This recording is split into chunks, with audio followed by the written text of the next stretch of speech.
Hamas's unprovoked and brutal attack on Israel and Israel's response to the attack.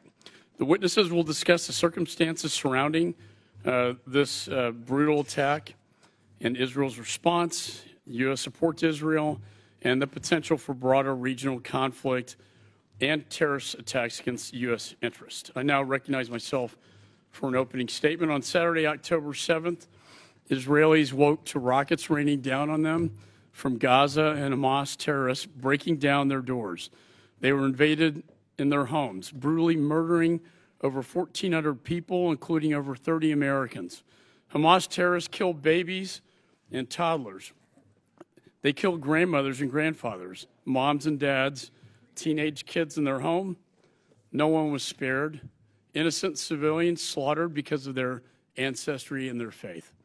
At least 241 people were taken hostage by Hamas's terrorists and are still being held in Gaza. And one of the most horrific stories to emerge, a pregnant woman had her baby cut out of her and murdered in front of her before they shot her in the head. October 7th was the deadliest day for the Jewish people since the Holocaust. I was in one of the kibbutzes right on the border of Gaza last year, meeting with members of the community. I saw their daycare center and the children. That very same kibbutz was overrun by 70 Hamas terrorists. Many of the residents I met were slaughtered, but most viciously, the babies and children I visited in the daycare center were slaughtered, shot to death, beheaded, and even burned alive. Just yesterday, this committee unanimously passed a resolution demanding that Hamas release the hostages. The House also held a bipartisan vigil on the Capitol steps, marking 1 month since October 7th massacre. What the world has seen at the bloody hands of Hamas is simply unfathomable. The depravity of these terrorists knows no bounds. But let me be clear about one thing. All roads lead to Iran. Their fingerprints are all over this attack. They have consistently funded Hamas and other Palestinian terrorist groups to the tune of $100 million per year. We are witnessing in real time Hamas carry out their covenant from 1988, which states, quote, Israel will exist and will continue to exist until Islam will obliterate it, just as it obliterated others before. Is launching near daily attacks on northern Israel. The Houthis have launched multiple attacks against Israel, and Iran's proxies in Iraq and Syria have launched at least 41 attacks on U.S. troops since October the 7th. Simply put, the Middle East is on fire. I'm grateful to the Assistant Secretary Leif and Deputy Assistant Secretary of Defense Stroll for appearing before us here today. It's critical that we discuss this dangerous, urgent situation and the administration's response. I've often spoke about the importance of deterrence. The administration is positioning major defense assets in the Middle East. They include 2 carrier strike groups, an Ohio-class nuclear submarine, air defense batteries, U.S. Air Force fighter jets, and additional U.S. servicemen and women.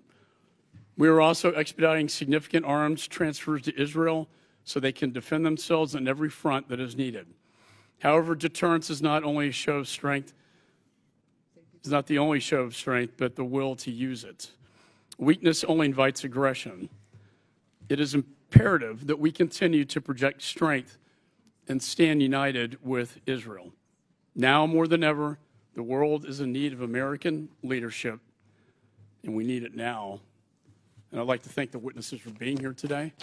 And with that, I'd like to recognize my dear friend, the ranking member, Mr. Meeks. Thank you, Mr. Chairman. Let me begin by thanking both of you personally, Ambassador Leif and Assistant Secretary Stroll, as well as your teams at the State and Defense Departments. We not only recognize the excellent work you are doing, but we also know how hard it is at the human level to deal with such a crisis. As we hold this hearing, Israel is at war with Hamas, a designated terrorist organization, following the worst attack on the Jewish people since the Holocaust. What we've seen unfold on our TVs and in our newspapers over the last 4 weeks has been extraordinarily painful. It has been extraordinarily painful to watch. Hamas terrorists killed more than 1,400 innocent civilians, women, men, children, elderly, and babies in cold blood. Following this, Hamas has used thousands of Palestinians, including far too many children, as human shields. These images of death and destruction in Gaza, if you're human, they have to haunt you. I know it haunts me, and I will never shake them. Hamas has made it clear to all of us watching that they do not exist to serve the Palestinian people. Hamas does not want peace. Hamas doesn't want a Palestinian state living side by side with a Jewish state. There was a ceasefire on October the 6th, and it was Hamas who broke it in the most terrible way possible. It is Hamas who's holding some of the Palestinian people from getting to the south and other safe places.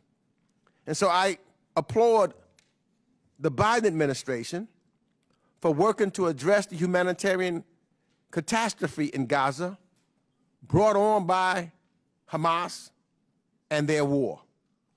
You know, Hamas could end this today. Just surrender. And nobody else gets killed. Just surrender.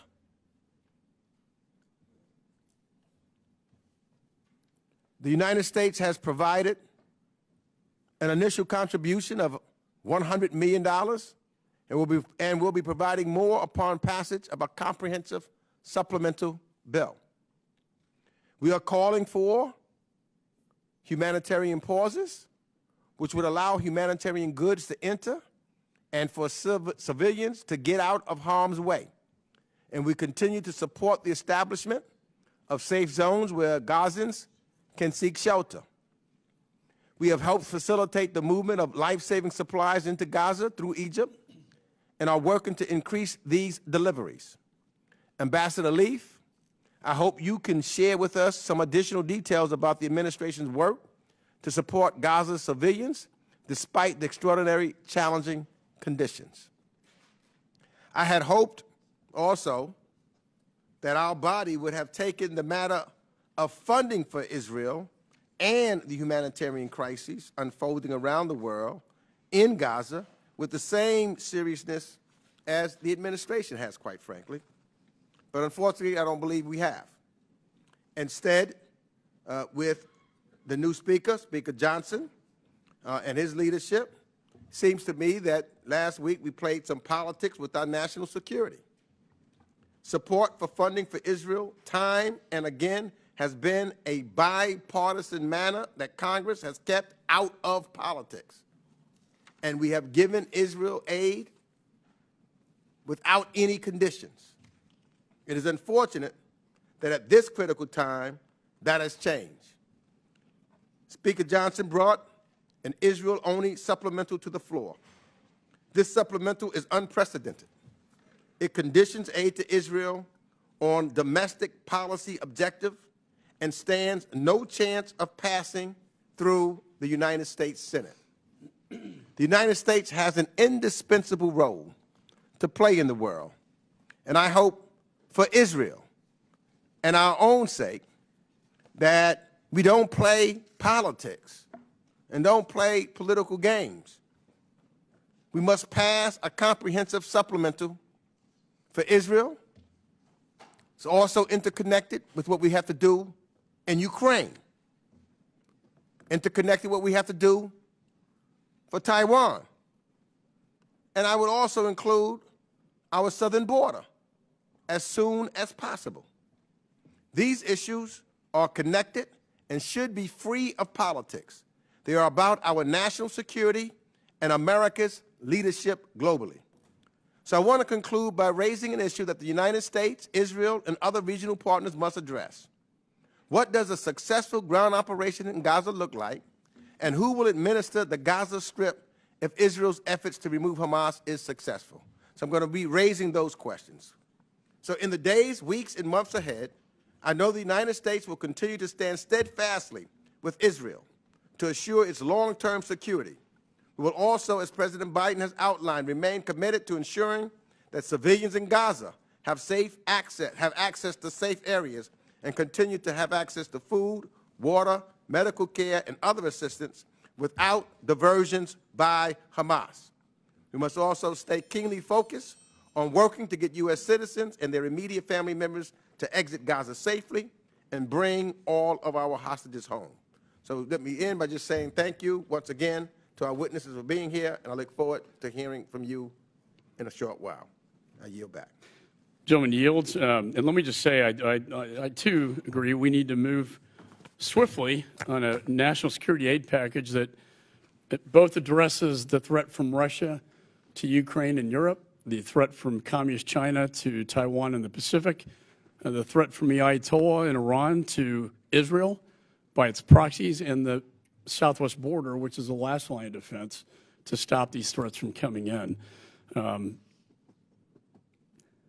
I find it amazing the extent to which Russia and Iran have lined up against Israel in this epic struggle. We're pleased to have a distinguished panel of witnesses before us here today on this important topic. The Honorable Barbara Leaf, Assistant Secretary for the Bureau of Near Eastern Affairs at the Department of State. Ms. Dana Stroll, the Deputy Assistant Secretary of Defense for the Middle East at the Department of Defense. This committee recognizes the importance of the issues before us, and we're very grateful to have both State and DoD here at the same time to speak with us here today. Your full statements will be made part of the record, and I look forward to your testimony. I now recognize Assistant Secretary Leaf for her opening statement.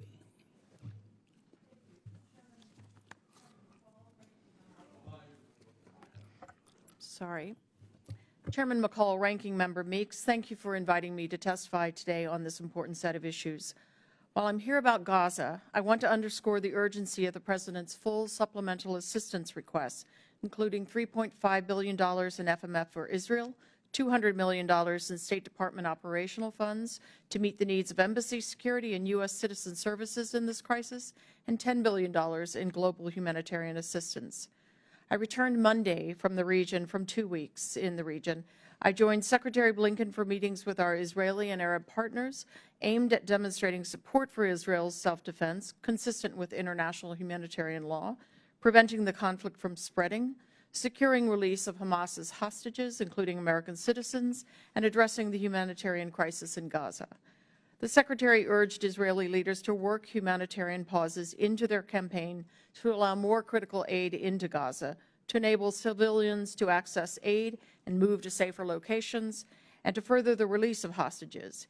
He also underscored the U.S. commitment to a negotiated two-state solution as the only way to achieve a just, durable resolution to the Israeli-Palestinian conflict. We met regional partners who, like us, see Iran and its proxies working to exploit this crisis. We made clear that we will not stand by idly if others join or escalate the conflict. The October 7th Hamas terrorist attack was the worst attack on Israel since the 1973 Yom Kippur War, but no prior conflict targeted Israeli civilians to this extent. Many said the terrorist attack evoked the trauma of the Holocaust. How Israel conducts this war matters deeply.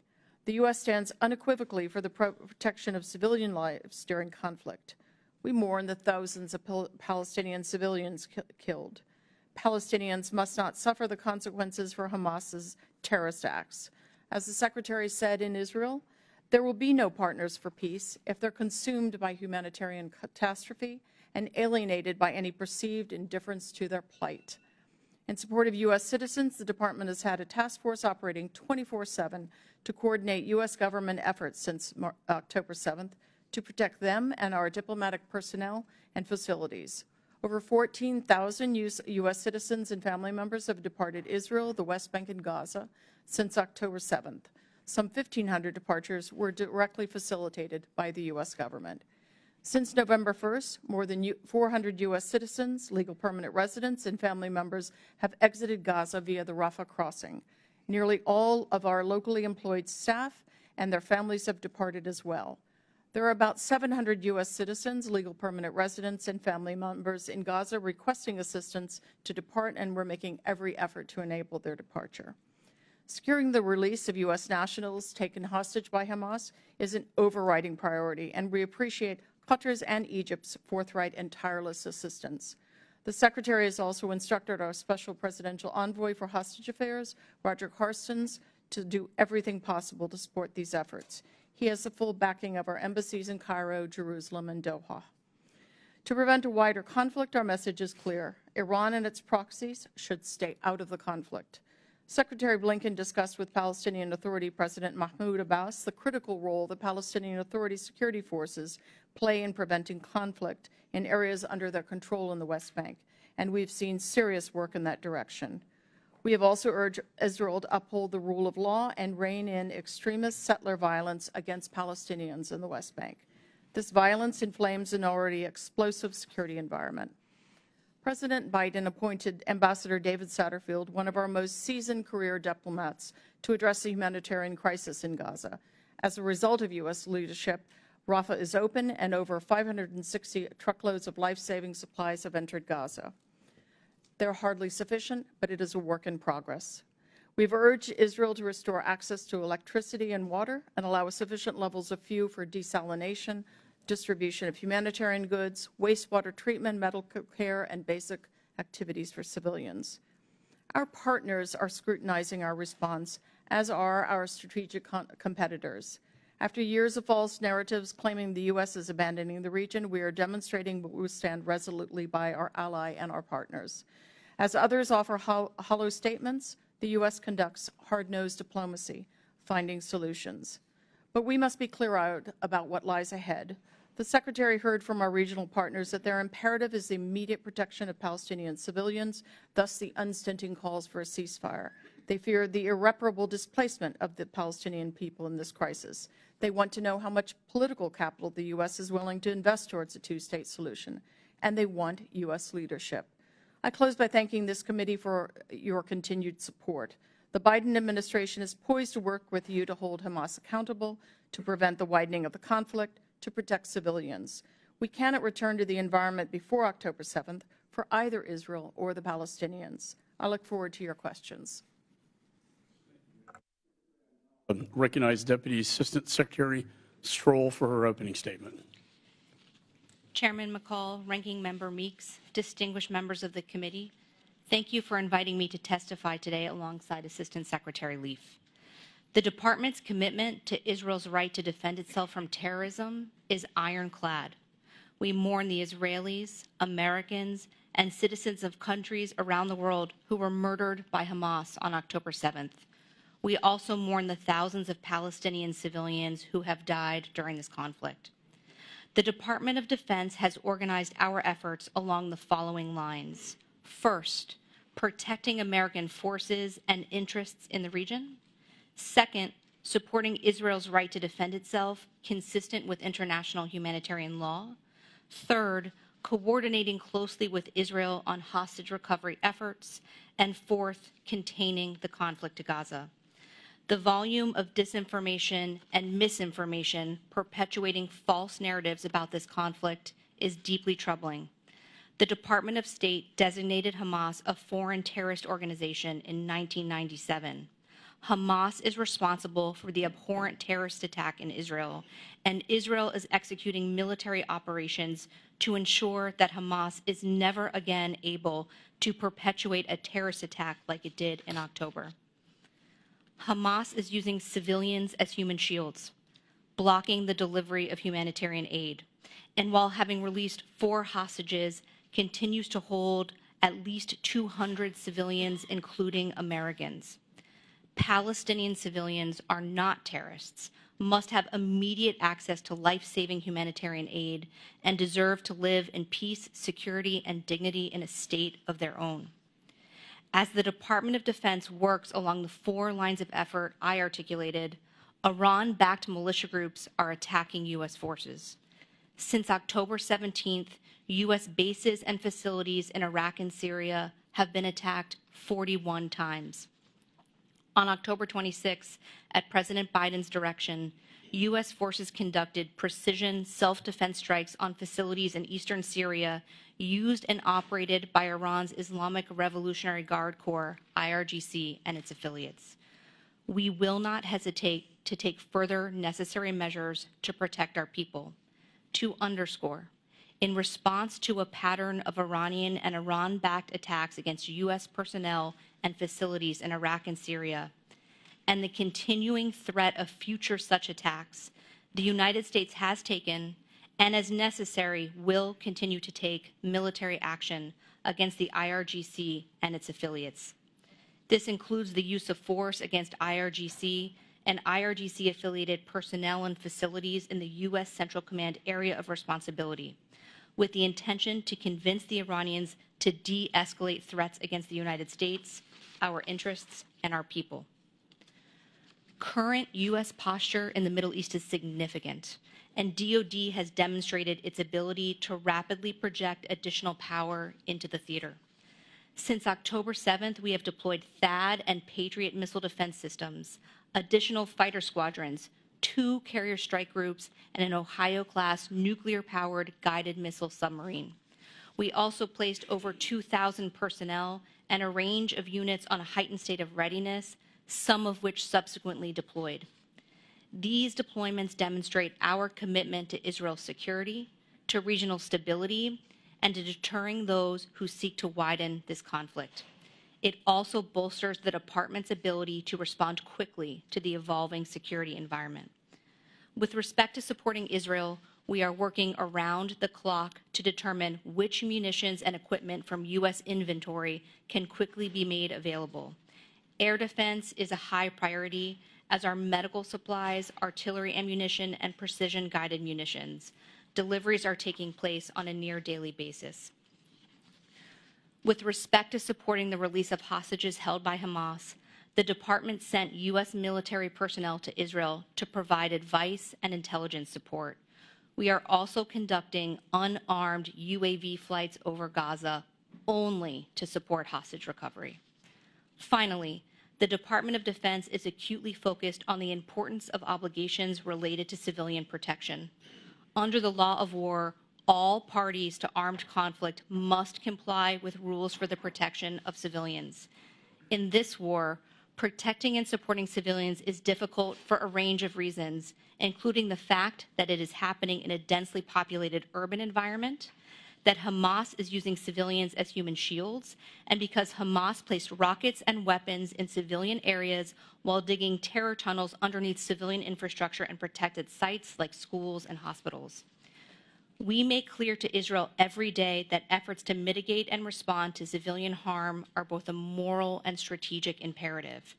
As the Secretary's Civilian Harm Mitigation and Response Action Plan states, hard-earned tactical and operational successes may ultimately end in strategic failure if care is not taken to protect the civilian environment as much as the situation allows. That is precisely what the Department of Defense is doing. Thank you. Thank you, Secretary. I now recognize myself. To start out, just so I have a situational awareness of what is happening on the ground in Gaza, according to my briefings, the IDF, that is the Israeli military forces, are beginning to circle Gaza City in a very slow and determined effort to eventually bring Hamas out of the tunnels.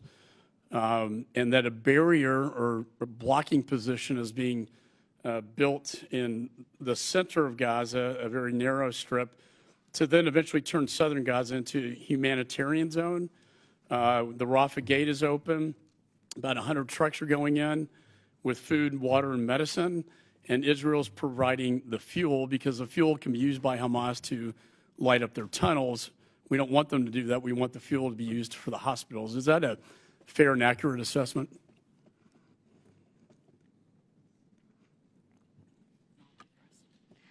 Let me start with how the IDF has announced the current status of its operations. It has announced that its forces have circled Gaza City with the goal of eliminating Hamas's military infrastructure in the city.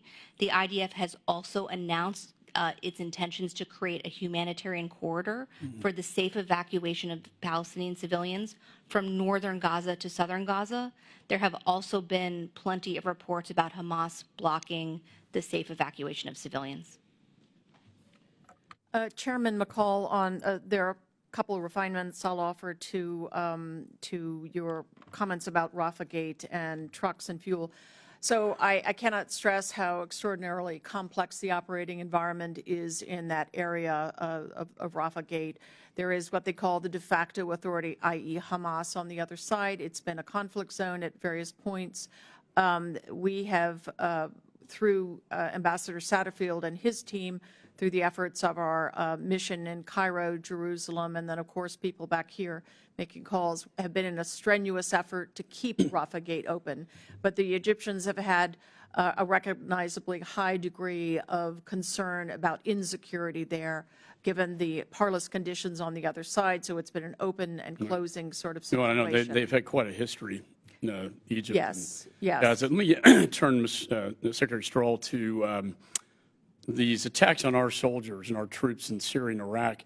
And I applaud the administration's support for Israel and also the force posture with the carrier strike groups and the nuclear submarine.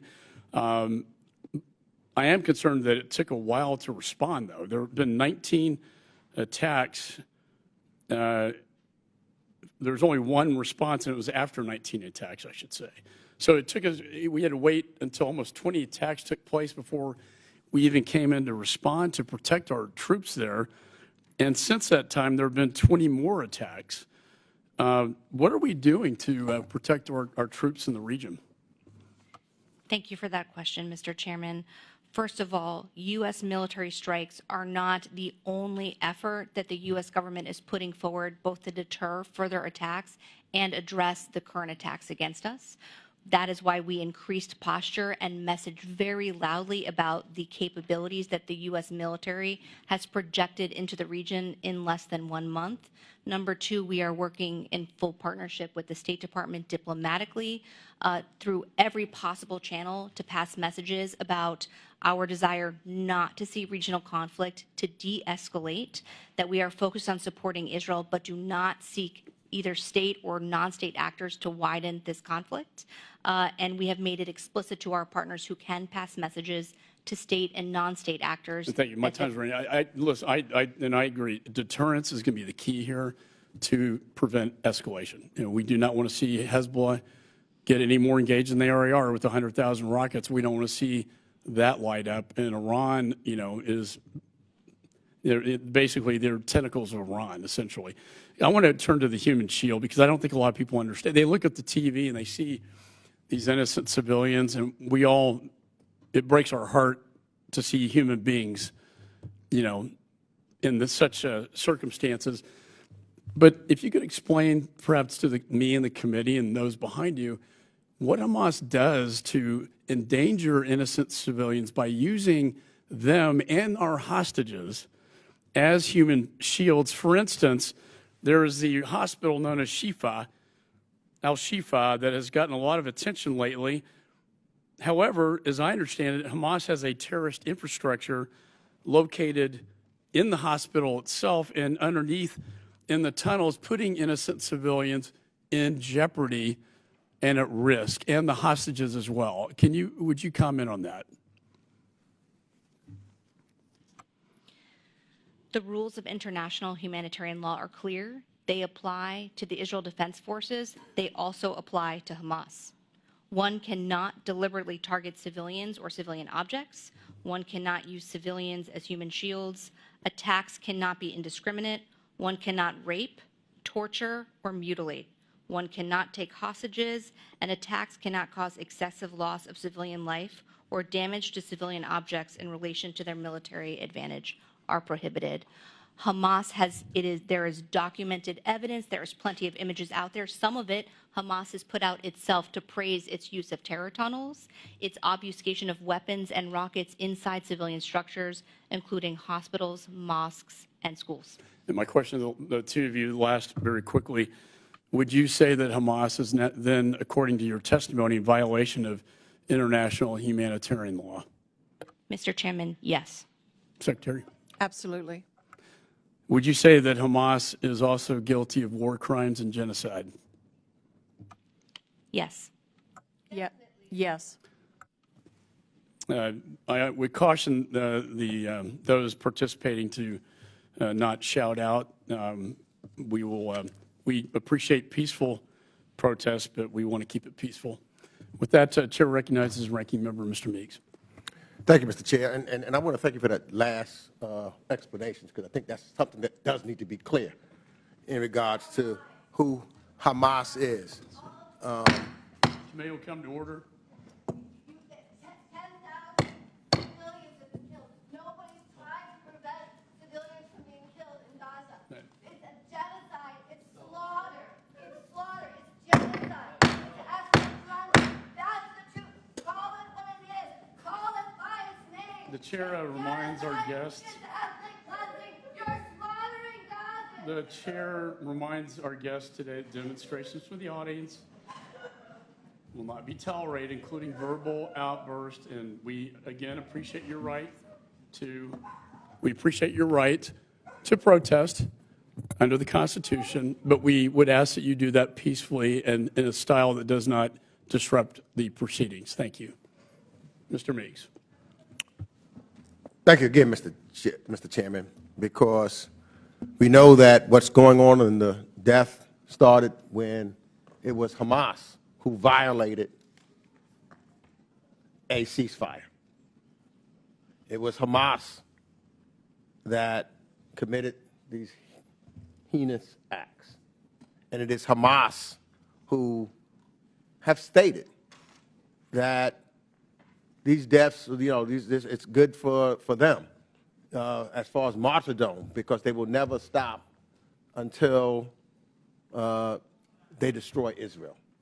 So I think that that's important for the record to be clear. And I think it's also important for the record to be clear, because I think the language, and I would ask Secretary Leaf, in regards to the administration talking about a humanitarian pause, which is for the Palestinian people, as opposed to a ceasefire, which benefits Hamas. And I think that most people want to make sure that the innocent Palestinians are giving a safe space and moving forward, and that's why the administration has called for a humanitarian pause. But a ceasefire would only give Hamas, as they have stated, the opportunity to rearm themselves and do what they did on October 7th again, because they said they would do it again and again. Is that accurate?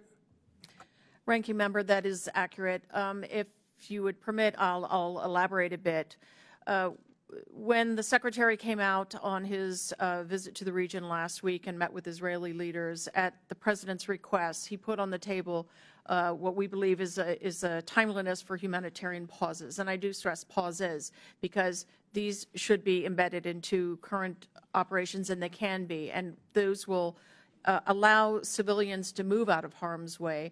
They will allow us to open up the aperture even wider to get a really robust flow of humanitarian assistance into Gaza, and then for it to be delivered to those in need. It also this would also likely support the efforts that we're undergoing to get the release of hostages and get them to safety. A ceasefire, on the other end, at this moment, would leave Hamas still in a position with 200-plus hostages, a very large military infrastructure, and the capacity to continue attacks. And by the way, a senior Hamas leader last week made it very clear publicly that they would look to commit an October 7th style massacre again and again and again. Thank you for that.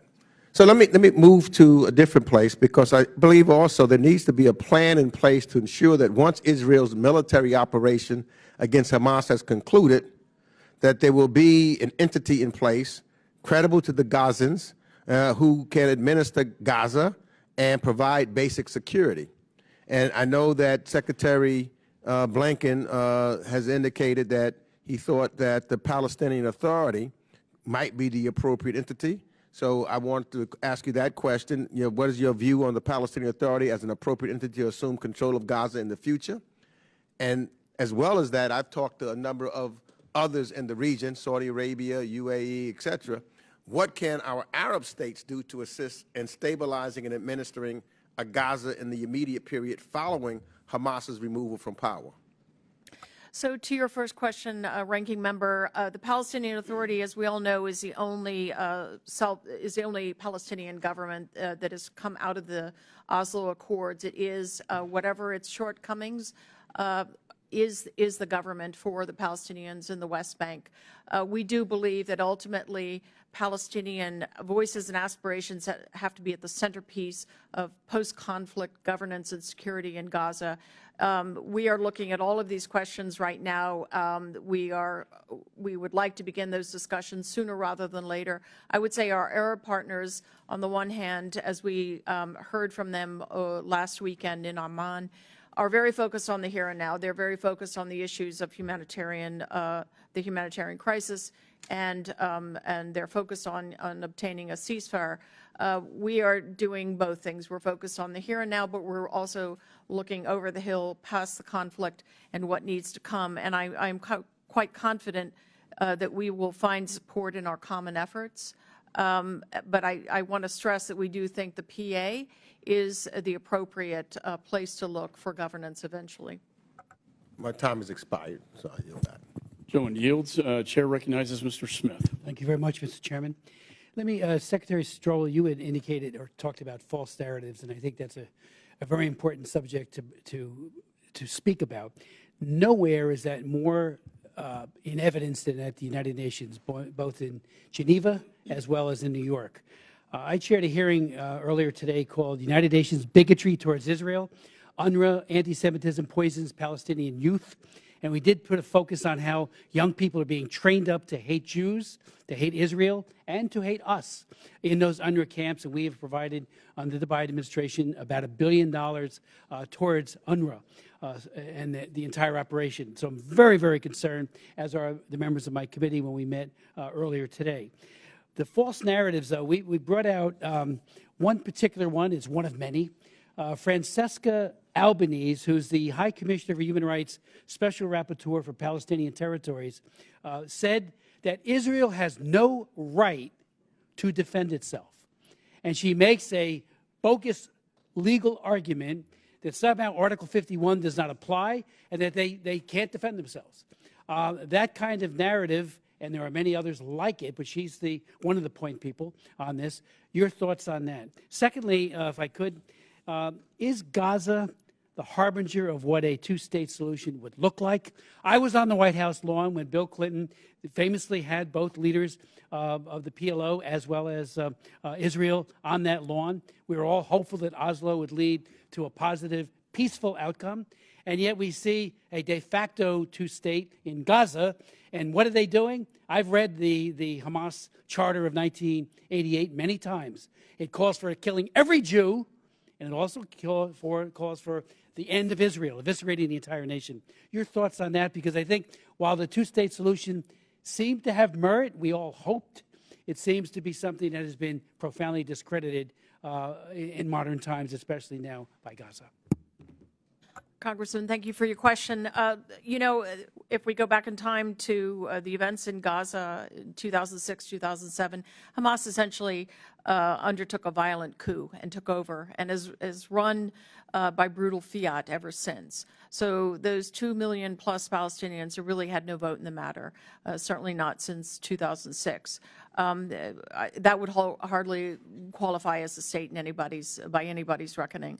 I think the Palestinian legitimate aspirations for statehood have been something that have been recognized now for decades by successive administrations, and we all feel, I say the we in a collective sense, having consulted with key Arab partners this past several weeks, there's a greater urgency than ever to take a negotiation forward after the conflict towards towards a Palestinian statehood, negotiating between the parties along the 1967 lines with mutually agreed swaps, but something that will give the Palestinian people the governance, the self-governance that they deserve, and give them a chance to live next to Israel in a state of peace and mutual recognition.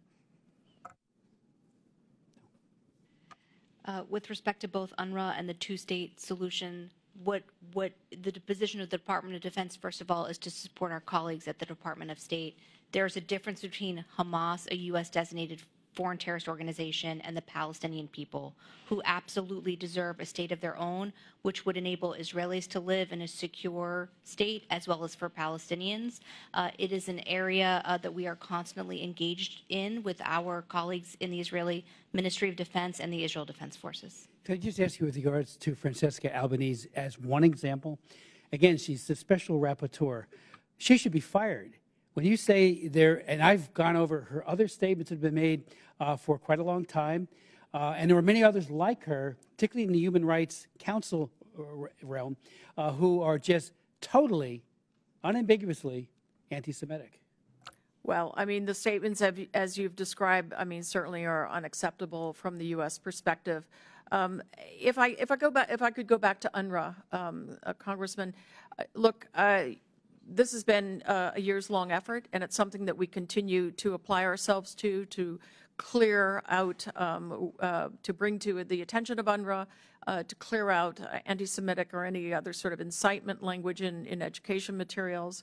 But I would also underline that right now, especially at this moment of crisis, UNRWA is the backbone of the strong UN-coordinated humanitarian response to the crisis in Gaza.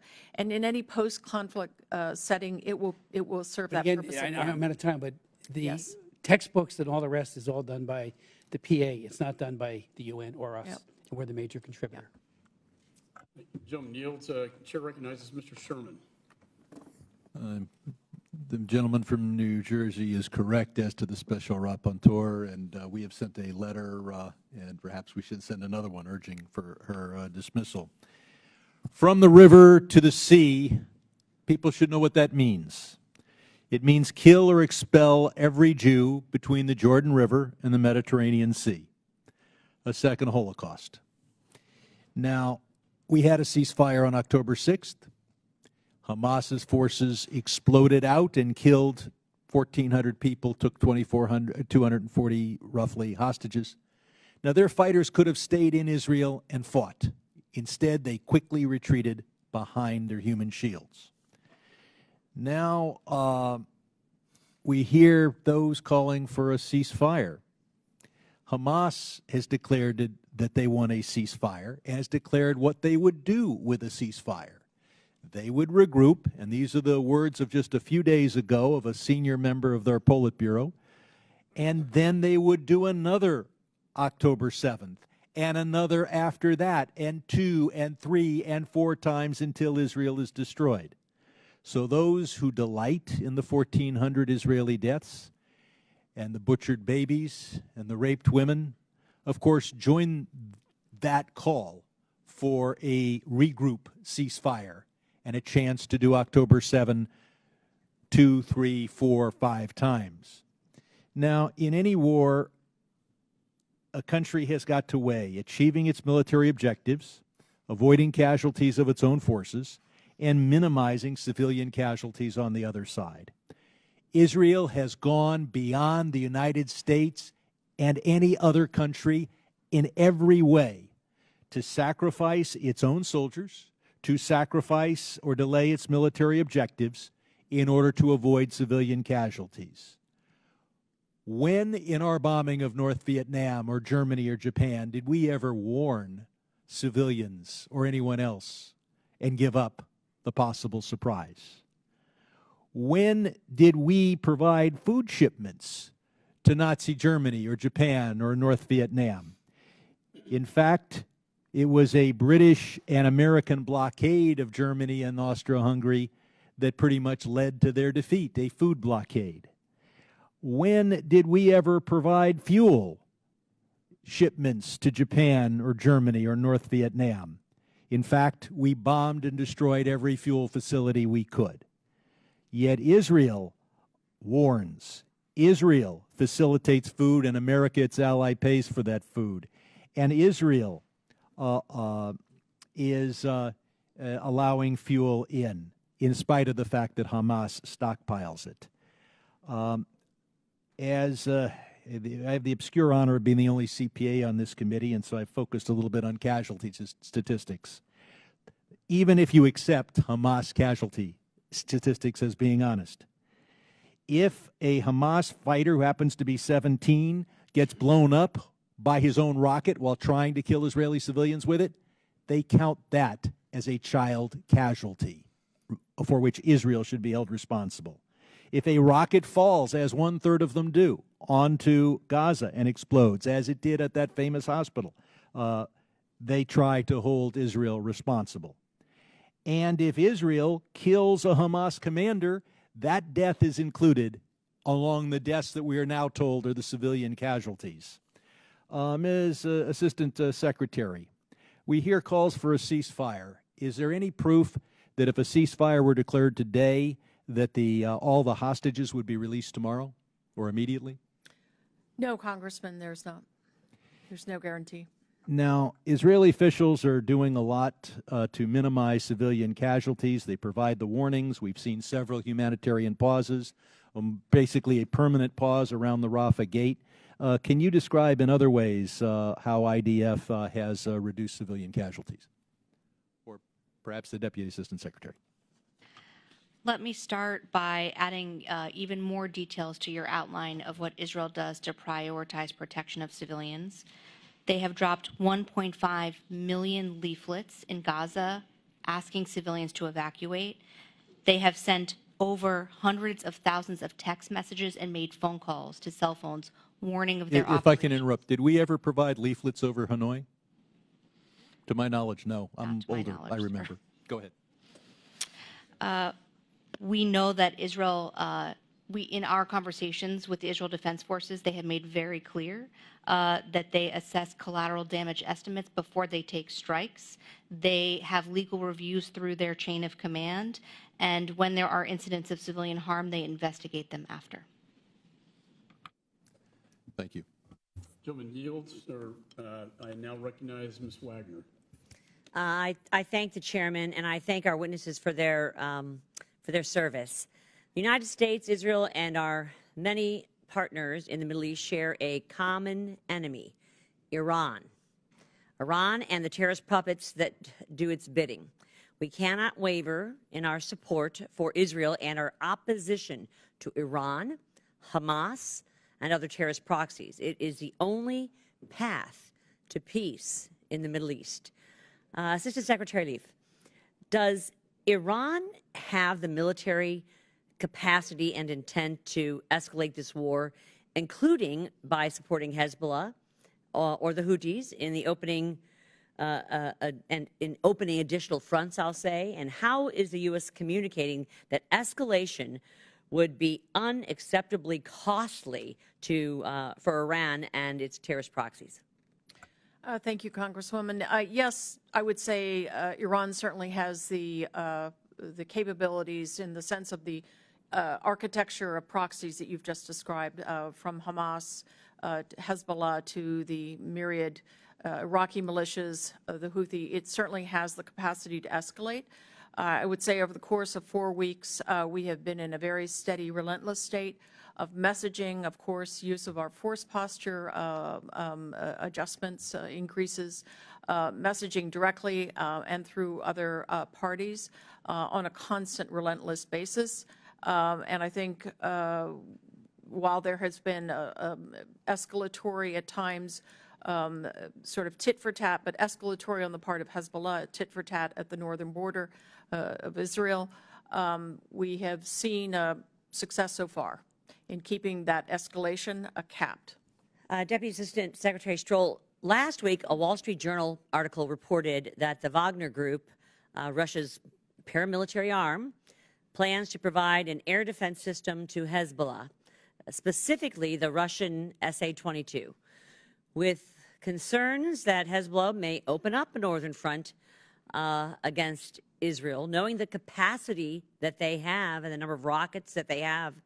What are the ramifications to Israel's security if Russia increases the transfer of weapon systems to Hezbollah? And what is the likelihood that Russia will provide offensive weapon systems to Hezbollah and other proxies of Iran like Hamas? Thank you for that question. I think Russia and Putin would like nothing more than for the United States to be bogged down in the Middle East with a view that that would shift our strategic focus from also ensuring that Russian aggression cannot be victorious in Ukraine in that war against civilians and civilian infrastructure.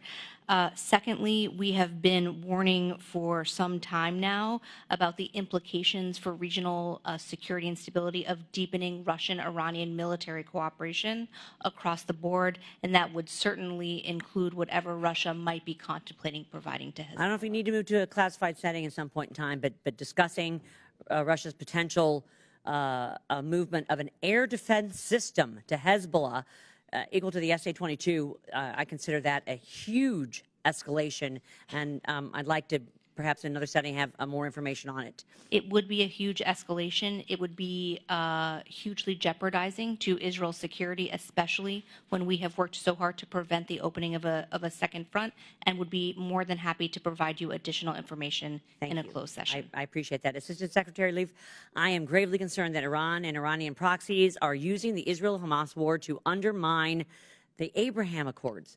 How is the State Department communicating to the region that peace with Israel serves the interests of Arab states who face serious threats from Iran and terrorist proxies? How is this message being received in the region? Thank you. So, I mean, the good news is those countries that have established relations with Israel have an ongoing commitment to those relationships. Obviously, they're strained at this point. The channels of communication are strained. These partners are very focused on, and their publics are very focused on and enraged, frankly, by the mounting toll of casualties among civilians, Palestinian civilians in Gaza. But that said, I've heard nothing that would sway me from the belief that there is a day on the other side of this conflict where people will work to repair those relations because there's a common good to that. Well, and I hope that we're pushing back against the misinformation and propaganda that's being disseminated by Iran and its proxies, especially in these Abraham Accord countries. So I would encourage that, and my time has expired, Mr. Chairman, and I yield back. Gentlelady yields. Chair recognizes Mr. Keating. Thank you, Mr. Chairman. I want to follow up on the fact that just in the preceding days, just before October 7th, the talks were extended between, with the U.S. involvement, Israel and Saudi Arabia for normalization with Israel. How would you categorize, first, the status of those negotiations at that juncture? How would you categorize them after this, and how would you categorize them in the future? I think it's important for the United States to be clear with our resolve to continue these talks, and I think it would be in everyone's interest for Saudi Arabia and the other countries to do the same, so that any thought that the success and progress of these thoughts was benefited from this heinous attack can be dispelled immediately. Thank you, Congressman. I was very much involved in those discussions just prior to, in the months leading up to October 7th. Obviously, they're on pause at this point, given the crisis in the region. But I think it's fair to say that Saudi leadership saw strategic benefit in pursuing this. They asked the U.S. to be the midwife to this set of agreements. We were deep into discussions on a number of fronts. Ironically, we were just on the cusp of beginning the discussions about what we call the Palestinian component to that normalization agreement. And it's something that I would expect to be able to resume on the other side of this crisis. And because there is a larger good here for all of the parties. But I will say, very candidly, this conflict, this crisis, has roiled up just a huge amount of public anger towards Israel, towards us. This is something we're going to have to work through. We're all, I would say, collectively anxious to see this conflict over sooner rather than later, and certainly the human suffering, the human toll that it is taking end. But there is a set of principles that underlie our engagements, and one of them, the engagements now and the engagements post-conflict, and that is very squarely focused on Palestinian statehood, and alongside that, a wider regional effort at normalization. In your opening statement, you made reference to the fact that one of your primary objectives is to protect U.S. troops in the region. Now, I think the United States has shown enormous restraint given the attacks that have been public on U.S. servicemen in that region, men and women that are risking their lives, as well as the people serving in our embassies in those areas. Could you give us the status of what the current threat is to our embassies, what it is to our service people, our service members on the ground, as well as what steps we've taken to upgrade our security of both our military and civilian people on the ground in this region? So, Congressman, we'll split the question if you'll allow us. In terms of our diplomatic missions, so look, since the beginning hours of this crisis, we anticipated that there could be public churns, and there could be certainly an escalation of terrorist attacks, both from known groups as well as lone wolf attacks. So we've been in a steady state with all of our mission leadership of calibrating, looking every day at the security situation and calibrating decisions about whether to, for instance, send home non-essential personnel or allow family members to depart in some cases. So we've done the necessary where we thought it was useful for embassy staffing, where, and if, for instance, in Iraq in our mission, Consulate Erbil is still open, Embassy Baghdad is still open, but we have reduced non-essential personnel given the volatility of the situation and the possibilities of conflict. Thank you, Congressman. Cognizant that time is short, I'll be very succinct. There have been over 41 attacks on U.S. forces in Iraq and Syria. U.S. forces in Iraq and Syria are there only for the Defeat ISIS mission in support of local partners for no other purpose. Since October 17th, we have flowed additional air defense assets in to protect against the increasing pace and severity of the attacks by Iran and Iran-backed groups against our forces. We have also demonstrated, as President Biden has said, he has no higher priority than the protection of U.S. forces, that we are prepared to use military force, demonstrated that we will use force in self-defense as we did. If I could, I've got 5 seconds left. I just want to emphasize the fact that this is 13 days ago, as we sit here, Hamas was in Moscow in talks that I think we'll deal with in classified session. But as our service people, as our embassies are threatened, it's important to remember Iran and Russia and their role in this as well. I yield back. Gentleman yields. Chair recognizes Mr. Mast. Thank you, Chairman. Do either of you monitor the Gaza Health Ministry? I do not. No. No. So I think it's, decent to look at. It's what the lady that got pulled out was parroting when she said 10,000 civilians were killed. And it's not just what they were parroting in back there. It's literally what UNRWA parrots. And then when UNRWA parrots it, it's what Al Jazeera and New York Times and BBC and everybody else, it's what everybody else starts parroting. And I'm going to read you directly from them what they want everybody to parrot. So accordingly to the Gaza Health Ministry, 9,770 people have been killed. This is in Gaza. 70% were women, children, older persons. 24,158 people injured. 2,260 reported missing. At one point, 521 families, 3,109 citizens, and they give very specific information. Do you notice anything glaringly missing from what I just mentioned to you from the Gaza Health Ministry report? Is there anything that strikes you as glaringly missing? I'm sorry, I don't know what you're referring to. Combatants. They didn't mention the word combatants No, at all. because they mingle them. Exactly. That's exactly the point. They expect the world to believe that all these people and these groups that they're dividing up to families and older persons and children, which they consider anybody under 18, and women, that none of them are combatants. That's what they want the world to believe, and that's what the United Nations goes out there and parrots, and that's what the media goes out there and parrots. So I want to get to a few of those points because it leads to a circle that's going on, and the circle is this. We all, and this shouldn't be provocative to anybody, Hamas lies. Hamas and Palestinians lie. It's their government. You know, I've had a number of my colleagues that have agreed with me on Twitter that it's their government, even though they tried to censure me on this. But, you know, and then they say they lie, but then they pretend everybody is a victim. And then after they say everybody's a victim, there's anti-Semitic riots and terrorism.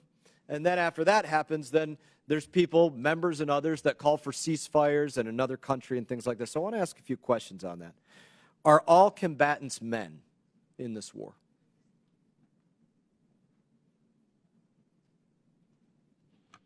We're not on the ground and would not be in a Do you think position they're all? to confirm. Do you think they're all men?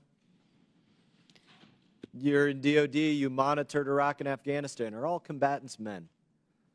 Generally speaking, all combatants are not men. Thank you.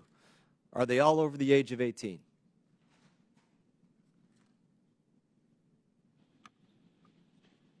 Broadly speaking, there are plenty of designated foreign terrorist organizations who use children in combat. Are they all young adults or some of them are older adults?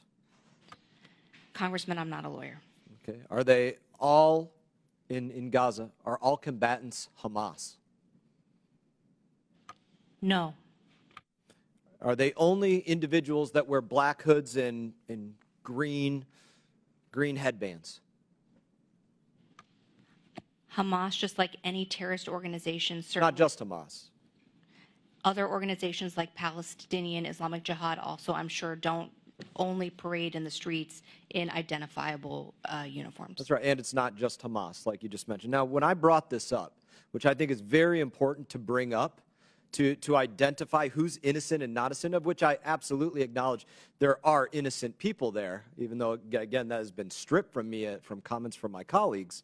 When I brought that up, my colleague up here, who's missing now, probably conveniently, asked me if I was a member of the KKK. And one of my colleagues over here also tried to censure me for distinguishing between innocent and non-civilian and trying to actually look at who is and who isn't. And this is the big problem about that lie. That lie is actually worse than the Al-Ali hospital bombing lie that was told by Rashida Tlaib in the New York Times and the Associated Press, because that is a much more persistent lie that Hamas is begging, Palestinians are begging members of Congress to make. They're counting on the fact that people here won't try to distinguish that it's not just Hamas terrorists. It's also Palestinians, it's also women, it's also under 18, it's also older people. And when they do that, they get that circle of lies where they think everybody thinks over there they're a victim, and then they get the anti-Semitic riots and terrorism, and then they get the people calling for ceasefires and for making them a second state. And that's why that lie, and these people unwilling to question that and yelling at me for questioning that, are creating a much more persistent problem than even what Rashida Tlaib put out there. And I yield back. Gentleman's time has expired. Yields back. Chair recognizes Mr. Barron. Thank you, Mr. Chairman. Thank you, Ranking Member. You know, the events of October 7th are tragic. You know, having spent some time in Israel, you know, twice in the past few months prior to October 7th, having been to Surat, having previously been to having lunch with some of the kibbutzes that were attacked. You know, many of those individuals that I met, many of the young people were the most pro finding a two-state solution. And you know, what's tragic about October 7th is that may be an impossible dream for the foreseeable future. You know, we stand with Israel. We stand with Israel's right to defend itself. We stand that Israel is a Jewish homeland. But was reading an article in the New York Times this morning where they were quoting Hamas's leadership on what their intent was. And their intent and their fear was that the Palestinian cause was slipping away. It wasn't central to dialogue. They were watching our facilitated negotiations with Saudi Arabia and Israel. They were watching the Abraham Accords. And their goal was to, there's not a tactical strategic benefit to beheading a baby or killing a child in front of their parents or killing parents in front of a child. That's to provoke terror. That's to provoke a reaction. I'm just quoting Hamas's leadership. They wanted this reaction. They wanted and anticipated that Prime Minister Netanyahu, that the Israeli government, the IDF, would have to respond to this terror and a heinous attack. And Hamas, from my calculation, understood that there would be a major civilian toll, and they would want to use that, the loss of innocent Palestinian civilian life, to start to bring the Arab world back into a focus on the Palestinian cause. That they will continue to do this because it is their strategy to continue to provoke terror, to try to foment unrest in the streets.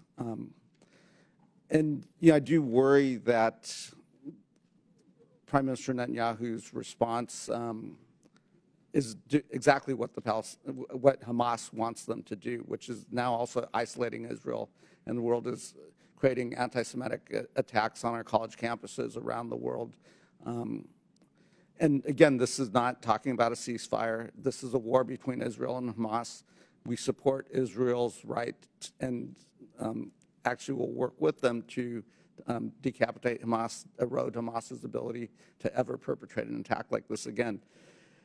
But it is, and maybe this is a question for Secretary Stroll, there are other legitimate ways to prosecute this war against Hamas and perhaps minimize innocent Palestinian casualties. And I would imagine that we're in conversation with the IDF, with the Israeli government, to think about what those are, special operators, et cetera, while protecting the Israeli homeland. Absolutely, we are. Consistently, Israel is a democracy with whom we share values. They have an obligation both to take action to defend their people and their country and ensure that Hamas can never again perpetrate a terrorist act like it did on October 7. And they also have an obligation to distinguish between terrorists and militants and civilians who deserve access to humanitarian aid and protections consistent with the law, with international humanitarian law and the law of armed conflict. The Israelis are absolutely aware and cognizant of it, and we have conversations with them every day. And perhaps for Secretary Leaf, none other than Naftali Bennett and others in open sources have suggested a different strategy, and a strategy that says Israel is going to occupy Gaza. I think our own Secretary of State has said an occupation of Gaza is not possible, and I think would be a bad strategy. Is that?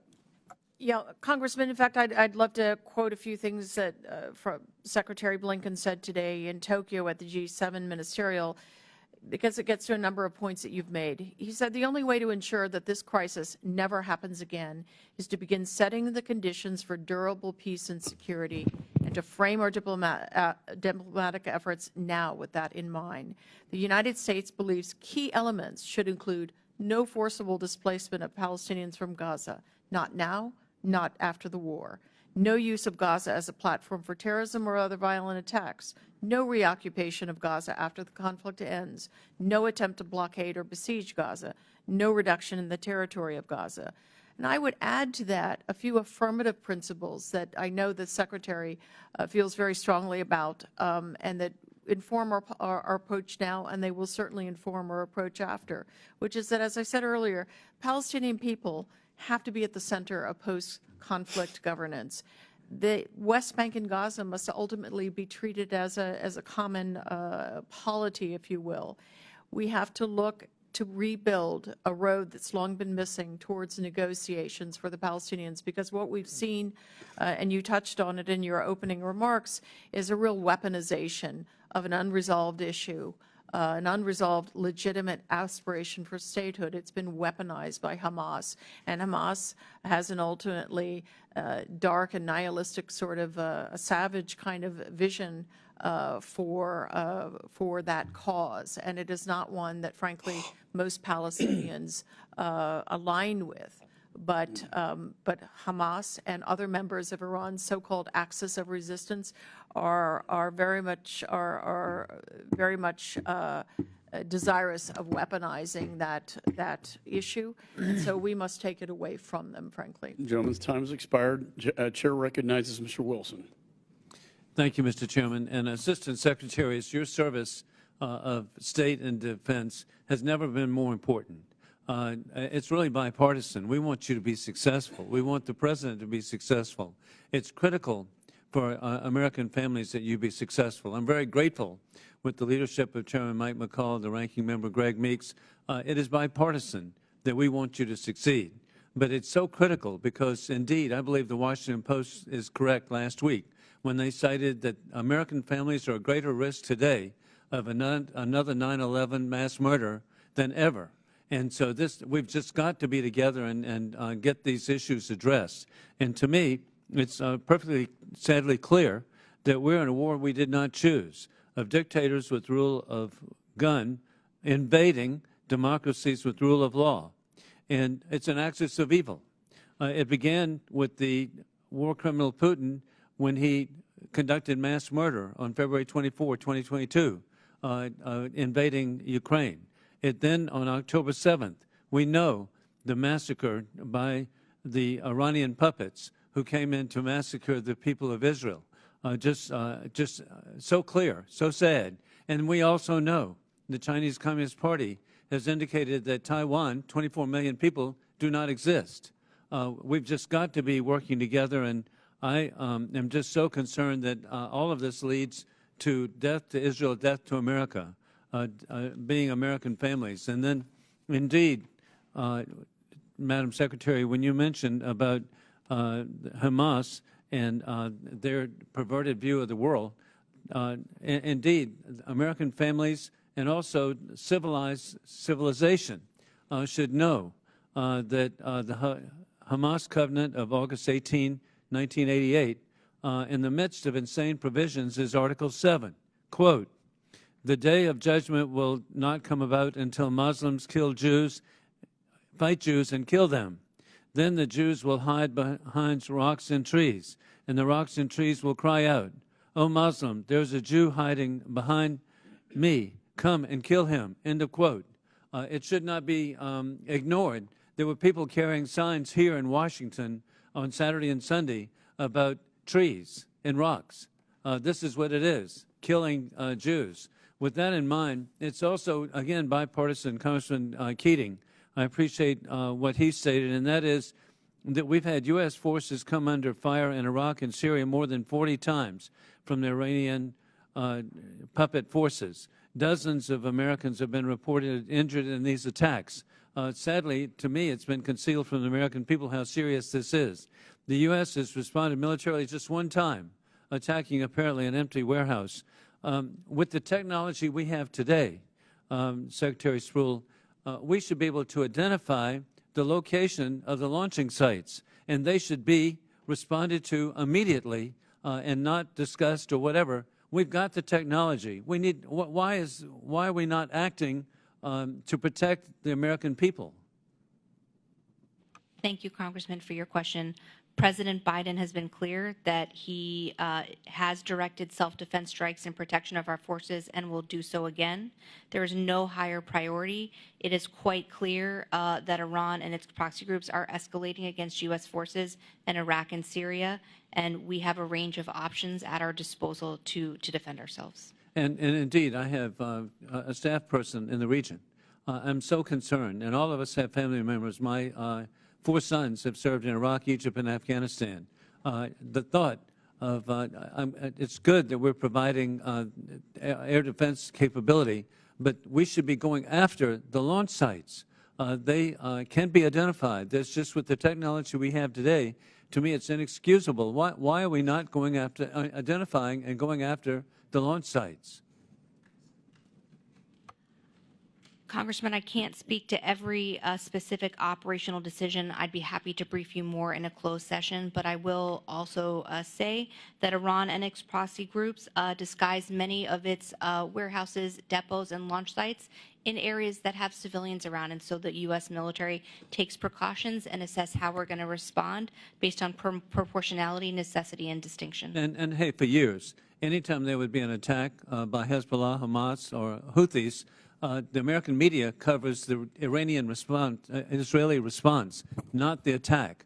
And so let's get ready for that, because we are going to be accused of being the perpetrators when, in fact, there should be self-defense. I yield back. Joan yields. Chair recognizes Mr. Castro. Thank you, Chairman. I think that all of us, or almost all of us, were shocked and enraged by the attack on October 7th. I certainly expressed that. I have been concerned since then about how the Netanyahu administration has carried out its response. I don't have faith or confidence that Prime Minister Netanyahu can protect Israelis, will follow the humanitarian rules of war, or prevent a larger regional conflict that will rope in the United States. Do you know how many missiles have hit Gaza now? An area that's 141 square miles. I asked that of either witness. Congressman, I don't have the specific number of airstrikes at my disposal. The latest estimate that I saw was about 20,000. And as far as I can tell, there have only been about 5 hostages that have been released. It seems to me that Prime Minister Netanyahu is prioritizing collective punishment over the release of hostages. And I'm very concerned about that. Please. Thank you for that question. I'm not going to characterize the prioritization of the Israel Defense Forces. What their operations in Gaza are intended to dismantle the military infrastructure of Hamas that made it possible to perpetrate an attack like the world saw on October 7th. And I want to be clear, I think they should be able to protect themselves against a similar attack. We have long supported them in their ability to do that. But they also directly struck an ambulance. They struck refugee shelters 2 or 3 times. How do we explain that? As we take votes for support, as we try to assess the situation, I think just as the world is aghast at the barbarity of what happened October 7th, the world also looks at that and asks the question about why an ambulance, why 30-something members of the press have been killed, why 4,000 or 5,000 children have already been killed. They're extremely serious questions, and we should hold Israel and the Israel Defense Forces to the same standards that the U.S. holds any ally or partner, and that is adherence to the law around conflict and necessity, distinction, and proportionality in its execution and implementation of its military operations. With respect to the ambulance convoy, this is a good example of the misinformation and disinformation environment. The Israel Defense Forces announced that they saw Hamas terrorists using the ambulance to conceal militants and weapons. It is also incumbent on the Israel Defense Forces and the Israeli government to make that information known so the world can understand how Hamas disguises itself and its tactics in civilian structures. I had read very disturbing reporting a few days ago that has been fairly consistent that there has continued to be a lack of substantial or necessary food and water that has reached Gaza, that the water system, for example, is out. Can you please tell us what the latest humanitarian situation is there? Yes, Congressman, the water system has been a focus of our efforts. The water was initially shut off. We got the Israelis to turn it back on. Some of the pipes, there's several major pipes. They've sustained damage at different times. The Israelis have worked to repair the damage where they could. The operating environment for getting humanitarian assistance in is unbelievably complex. And as I said, it's this combination of the Egyptians having very legitimate concerns about influx of fighters disguised as I guess because I'm running out of time, sorry. I want to ask one more question, please. perhaps for the record. But I would ask that the State Department, that the Biden administration, do everything it can to make sure that humanitarian assistance, regardless of who's holding it up, makes its way to the people there. My final question, I'll try to read it in time. On Monday, Israeli Prime Minister Netanyahu said that he intends for Israel to have, quote, overall security responsibility over Gaza for, quote, an indefinite period. Israel's heritage minister, who proposed using nuclear weapons on Gaza and was not forced to resign for that statement because Benjamin Netanyahu, for his coalition, is partly beholden to the far right, has proposed establishing settlements in Gaza. This week, National Security Council spokesperson John Kirby said that the president does not believe that a reoccupation by Israeli forces is the right thing to do. For the record, what alternatives to an Israeli reoccupation have you raised with the Netanyahu administration? And does the Biden administration oppose establishment of settlements which are illegal under international law in Gaza? Yes, we absolutely oppose them, and we also oppose a reoccupation of Gaza by Israel or any other country. I yield back. Gentleman yields. Chair recognizes Mr. Burchett. Thank you, Mr. Chairman. Appreciate the opportunity to be here, and thank you all for being here. I'm greatly concerned about the safety of Israel and for the safety of Jewish Americans. The responses we've seen around the country to the October 7th attacks, especially at some of our colleges and universities, to me is a problem, especially our public institutions. I'm a great supporter of the exercise of the First Amendment, and I believe it is critical for the American way of life. But people must be allowed to speak freely and assemble peacefully. But when that speech is in favor of terrorists, we must look at the underlying issues. Why did students rally in support for Hamas, a group that viciously attacked innocent people, beheaded and burned children, and raped young girls? This is because our younger generations are not taught everything that the greatest generation learned through war. Evil is evil, and it must be stopped. The fact that these rallies for Hamas were even allowed is beyond troubling. Allowing these protests isn't educational progress. This is progressivism at its worst. Students and others that rallied in support of the actions on October 7th have proven their lack of historical knowledge. 80 years ago, this country went to war with the Axis powers that sought to destroy any way of life that they felt was inferior to their own. My family knows these people well. I lost an uncle to the Nazis, and my daddy fought the Japanese in the Pacific. And then he went on to China and fought the communists there for a short while. This is the type of enemy we promised the world we would never allow again. I support the efforts of Israel to rid the world of a group that is hell-bent on murdering Jews. Our attention to this tragedy must be twofold. We must support Israel in this fight, and we must educate our young people that evil is evil and must be dealt with. Thank you, Mr. Chairman. I yield back the remainder of my time. Gentleman yields. Chair recognizes Ms. Titus. Thank you, Mr. Chairman, and thank you to our witnesses. As you have heard all of us say, but I'll say it for the record myself, on October 7th, we all watched in horror as Hamas terrorists murdered, tortured, raped, and kidnapped over 1,400 Israelis. 32 Americans were also killed in that attack. This grotesque assault on our closest ally in the region deserves universal condemnation from every member in this body. The U.S., the UN, and much of the international community have designated Hamas as a foreign terrorist organization. Their stated goal is the destruction and decimation of all Israeli people. Their actions have also demonstrated their indifference towards the safety of Palestinian people. There is absolutely no room for sympathy or equivocation when it comes to Hamas, and about that we should be absolutely clear. I join my colleagues in applauding President Biden for his stalwart support of Israel during this time, and I commend Secretary Blinken for his masterclass in shuttle diplomacy to shore up the U.S. bilateral relationships with our regional partners and to lay the groundwork for intensive diplomatic efforts to achieve sustainable peace. Words do matter, and what we talk about in this committee and in Congress also matters. That's why urging for an adherence to international law and the laws of war while ramping up humanitarian aid is so important. This assertion is not anti-Israeli. Prime Minister Netanyahu himself has agreed to this in principle.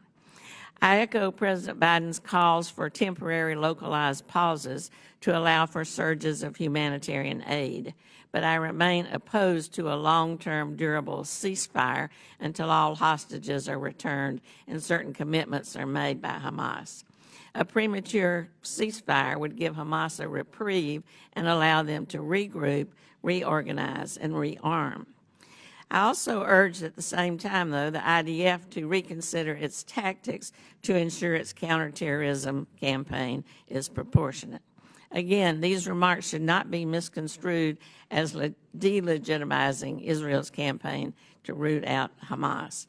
We cannot accept the false choice that Republicans have been pushing on us when they say you either support Israel in its war effort or you support Hamas. Bolstering Israel's defense and urging the protection of innocent Palestinians are not mutually exclusive ideas. We can and we must do both. I'd like to ask my question, though, more specifically about Turkey. Ms. Stroll, Turkey consistently tops the list of U.S. arms importers and recipients of U.S. military aid because it's considered a strategic NATO ally. I believe Turkey's relationship with Hamas alone is enough to cease all arms exports to Ankara as Erdogan continues to express his sympathy for Hamas, not to mention the fact that Turkey has routinely acted as a spoiler within the NATO alliance. The Arms Export Control Act requires the U.S. government to conduct in-use monitoring of where these military exports go. I wonder if there have been any indications that Turkey's relationship with Hamas has resulted in the transfer of weapons of U.S. origin to Hamas by Turkey, and how is the U.S. government able to ascertain and deal with that? Thank you for your question, Congresswoman. As part of any foreign military sale to any partner or ally, there is robust end-use monitoring for how those weapons are used. We have no indication that anything provided to Turkey has fallen into the hands of Hamas. Well, that's reassuring. I would just ask you, too, how you are balancing the relationship with Qatar and Turkey in terms of their assistance with hopefully getting out some of the hostages and their having Hamas leadership within their boundaries, visiting. Congresswoman, what I would say is the following. Qatar and Egypt, but especially Qatar, have been profoundly involved in the relentless quest to secure the release of hostages, foreign hostages, Israeli hostages, the whole lot. They've also been engaged in a very intensive effort to help with the help Ambassador Satterfield in his efforts to get humanitarian assistance in and foreign nationals out, something that has been impeded repeatedly by Hamas. Of course, the military leadership is well protected underground, far from the conflict above. The political leadership is the external piece through which the Qataris are working, and the Egyptians as well. LA's time has expired. Chair recognizes Mr. Barr. Sorry. Thank you, Mr. Chairman. And in response to my colleague on the other side of the aisle who is expressing this idea of proportionality with respect to Gaza, I think it's important that in this moment, in the face of this barbarism from Hamas terrorists, that we're careful not to use nuance too much. What we need right now is moral clarity, and nuance is not really apropos at the moment. As you said in response to my colleague, there is a lot of misinformation. Why an ambulance? Because it was full of Hamas terrorists and weapons. That's why an ambulance.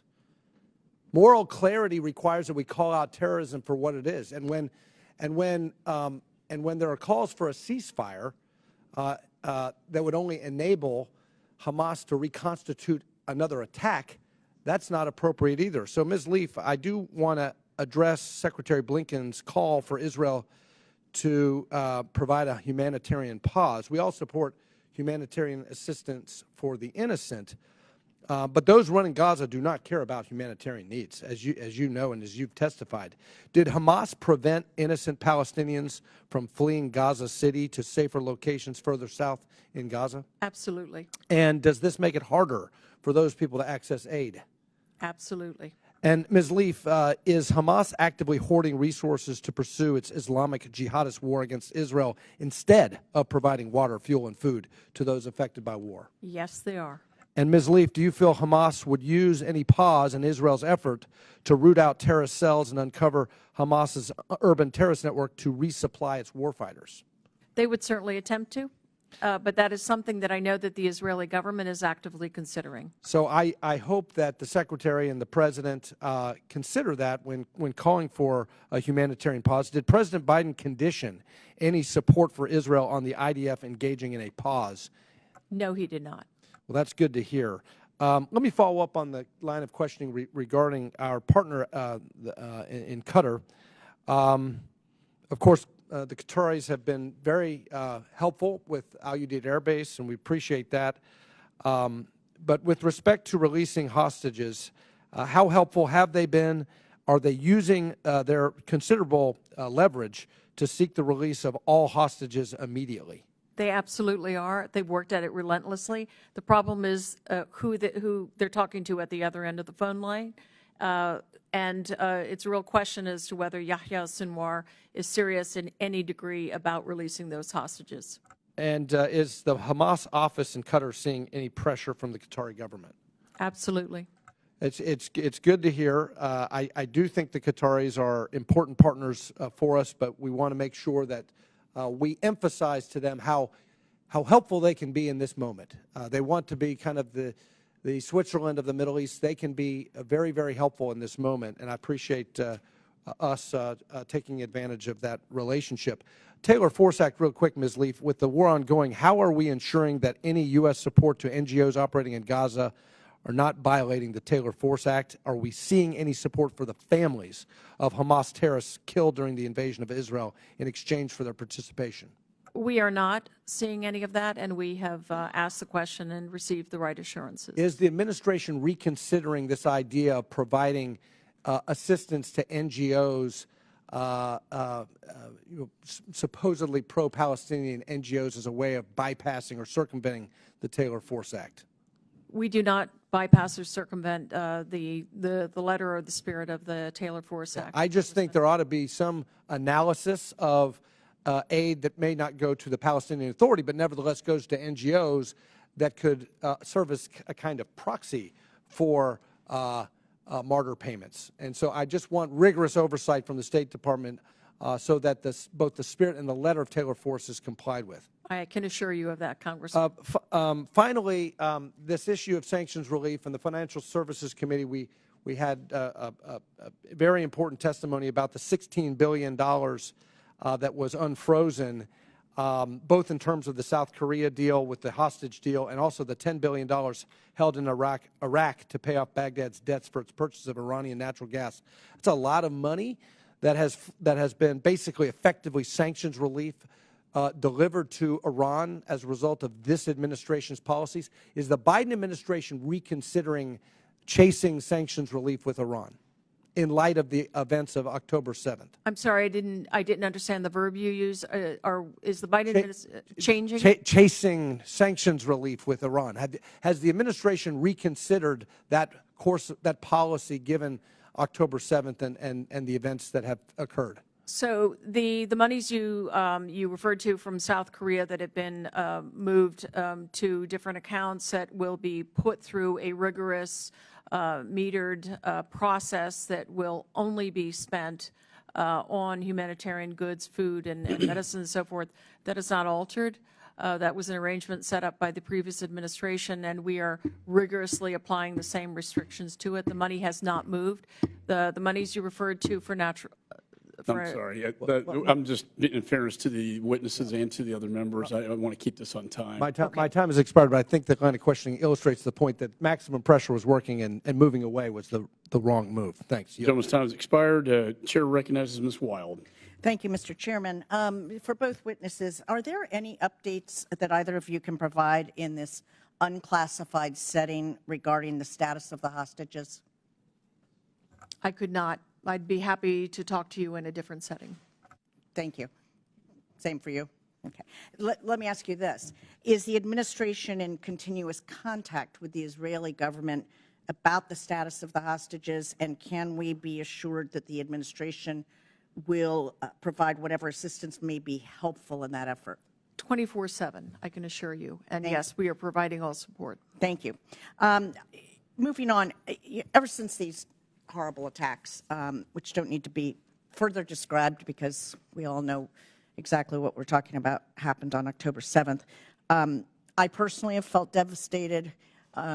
So many Americans have, as well as people around the world. I felt that both as an American and a member of Congress, but also as a Jewish American. But that heartbreak has been amplified by horrific cases of both Palestinians and Jewish Americans being targeted here in the United States, including the unthinkable murder of Wadi al-Fayoum, the 6-year-old Palestinian-American boy in Chicago, as well as the death of a 69-year-old Jewish man, Paul Kessler, after he was injured during an altercation at a rally or competing rallies while he was peacefully waving an Israeli flag. And that obviously is of deep concern to all of us for the safety of Americans generally, for the safety of people with Palestinian or any kind of Arabic background, as well as people who are Jews. And my concern is that in this climate, rhetoric that equates everyday Palestinians, civilians, let's just call them civilians, to Hamas, including at times in this body, Congress, is not just morally unacceptable, but it's also tantamount to actively endangering the lives of our fellow Americans. And I will say that as a representative of a district that includes a vibrant Jewish community, as well as a vibrant Palestinian American community and other Arab American and Muslim communities, these issues are really personal to me and many of my constituents. So first let me ask whether both of you agree with the premise that Hamas is a terrorist organization. Absolutely. Yes. Okay, thank you. And would you agree that the rhetoric that equates Palestinian civilians or Palestinian Americans with Hamas is rhetoric that actually strengthens Hamas and undermines Israel's security by feeding into their propaganda that Hamas is a legitimate representative of the Palestinian people? We absolutely make a distinction. Hamas as a terrorist organization has perpetrated a brutal set of attacks. The Palestinian people don't deserve to be lumped in such a way, and so we absolutely distinguish in our discussion of that topic. And did you want to add anything to that? It is, I completely agree with Assistant Secretary Leaf. The Palestinians in Gaza deserve much better than Hamas, and it is critical from a Department of Defense perspective that military operations distinguish between targeting Hamas and protecting innocent Palestinian civilians. Thank you. I want to turn to something else just because of the shortage of time. I'm very, very concerned about the humanitarian assistance to innocent civilians in Gaza. And we know that the only place where this is available is through the Rafah crossing, which seems to have alternating access and the availability of passing through. As of a couple of hours ago, according to an article that I just saw during this hearing, the crossing's been shut down due to some sort of security incident. Can you speak about ongoing efforts to increase the amount of aid and how to get it to the innocent civilians? Ambassador Satterfield and his team, backstopped by here in Washington, but backstopped by our missions in Cairo and Jerusalem, is working relentlessly. The operating environment is so phenomenally complex and the security conditions on the other side in Gaza are parlous, that it has been just an exhausting effort to keep that aperture open. But that is what we are focused on, and we are determined to steadily increase the number of trucks over this next period. It's now about anywhere from 70 to 100. We want to get it up to 300, 400, 500. Gentleman's time's expired. Chair Thank you. recognizes Mr. Jackson. Thank you, Mr. Chairman. My first question is for you, Secretary Leaf. Professor Alan Dershowitz recently talked about a Hamas strategy that he referred to as the CNN strategy, or what others have labeled the dead baby strategy. The basic concept is that Hamas attacks Israel in a manner that it knows will draw a military response. Then in a strategy that can only be described as barbaric and cowardly, Hamas retreats into its strongholds, as we've been discussing, and uses Palestinian civilians as human shields. Not that Hamas has any regard for the law of war, or are there any other rules for that matter, but engaging in disgusting acts such as this is a complete and utter violation of the law of armed conflict. Israel does its best, I think, to avoid civilian casualties, and in this conflict gave civilians time to depart from northern Gaza, an act which Hamas reportedly attempted to block. And I heard earlier today that there was also things that just millions of flyers were dropped all over northern Gaza. They made thousands and thousands of phone calls to evacuate people before anything happened. So I think they're doing their best to avoid this. But eventually there are civilian casualties with this setup. Hamas then blames Israel as the guilty party, claiming that they are willingly killing innocent civilians. The success of this CNN strategy depends on the mainstream media, and unfortunately, perhaps members of Congress, as we recently heard here with the ambulance comment, which anyone who knew of the ambulance story certainly knew that it was filled with Hamas fighters, because every story I saw on every channel, they were grouped together. So anyways, but it relies on them buying into this narrative and allowing itself to be used as a tool of Hamas. So Secretary Leaf, I was just wondering, what efforts, if any, is the administration undertaking to ensure that Hamas in their CNN strategy is ineffective? Specifically, what is the administration doing to push back on Hamas' false narrative and to show American people and the world that Israel has an inherent right to self-defense, that Israel's current operation is on solid legal footing, and that Hamas is the one that is violating the law of war in numerous ways? What are we doing to stop this spread of this misinformation? Thank you, Congressman. You know, the point of Hamas's operations is terror, full stop, and they are masters at propaganda, as you note. The good news is that most governments around the region well recognize what kind of entity that that we're dealing with. The publics are inflamed. There's no question. The publics are inflamed by mounting by images of mounting casualties, and that's an issue across the region. We are in a constant tempo of direct engagement discussions, public affairs efforts to really set the record straight. But it is quite a challenging environment for just the reasons you cite. Thank you. I appreciate it. Probably doing your best you can, but I think it's going to be more important as time goes on to up that game a little bit, because as this war goes on, that narrative is just going to grow and grow. Ms. Stroll, my next question is for you. The Biden administration recently presented testimony before this committee explicitly asking that Congress not include Iranian-backed proxies in a new authorized use of military force that we're considering. Since, as you noted in your opening statement, Iran-backed proxies in Iraq and Syria have launched at least 41 attacks on U.S. service members, while Hamas and Hezbollah continue to attack our friend and our ally Israel on a daily basis. Given the increased threat posed by Iranian-backed groups and proxies, has this administration's position on whether to include Iran-backed groups and proxies in a new AUMF changed?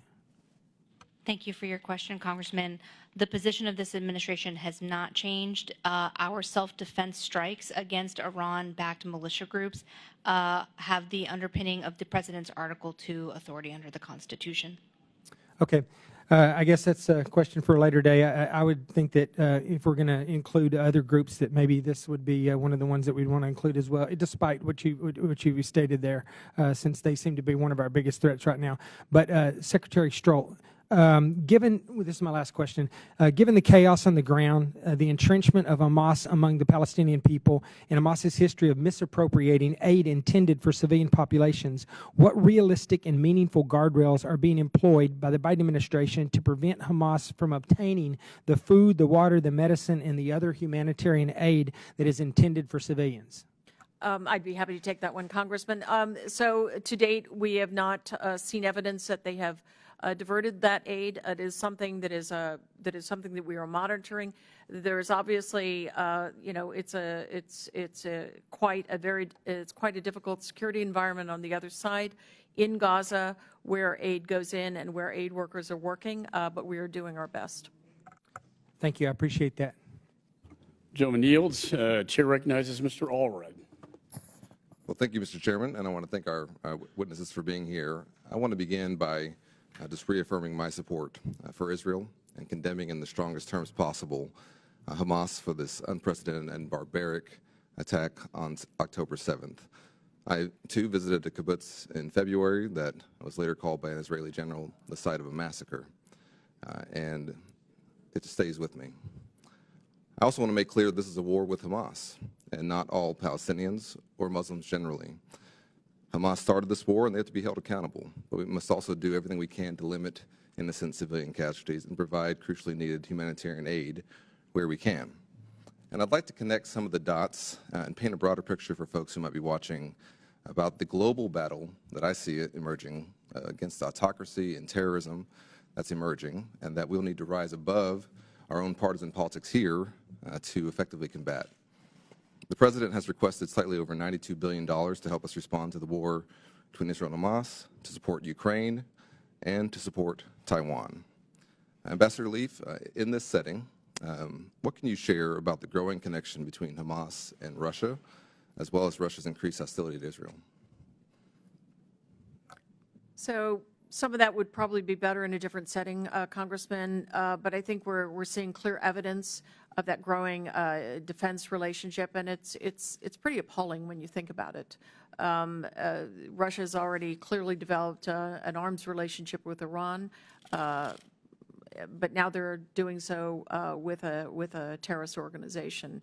So they're really on the wrong side in every possible sense. But I'd be happy to get back to you in a classified setting. And I've been in those settings. And can you briefly just maybe ballpark the percentage of support that Hamas gets from Iran in terms of their overall budget? I don't have those figures offhand. I think it's grown over time, but you'd also have to count in just lethal aid and training. There's a whole complex of support. But the connection is pretty well established. Yes, it obviously. Deputy Assistant Secretary Stroll, can you just tell us about what Iran is providing to Russia in their war against Ukraine? Our Defense Intelligence Agency has actually declassified significant amounts of imagery demonstrating that one-way attack unmanned aerial vehicles, UAVs, that Russia is using to attack civilians and civilian infrastructure in Ukraine is actually of Iranian origin. So Iran is providing weapons, training, and technical know-how to Russia for its war of choice in Ukraine. Yeah. And can either of you or both of you discuss briefly how Russia and China are helping prop up the Iranian economy?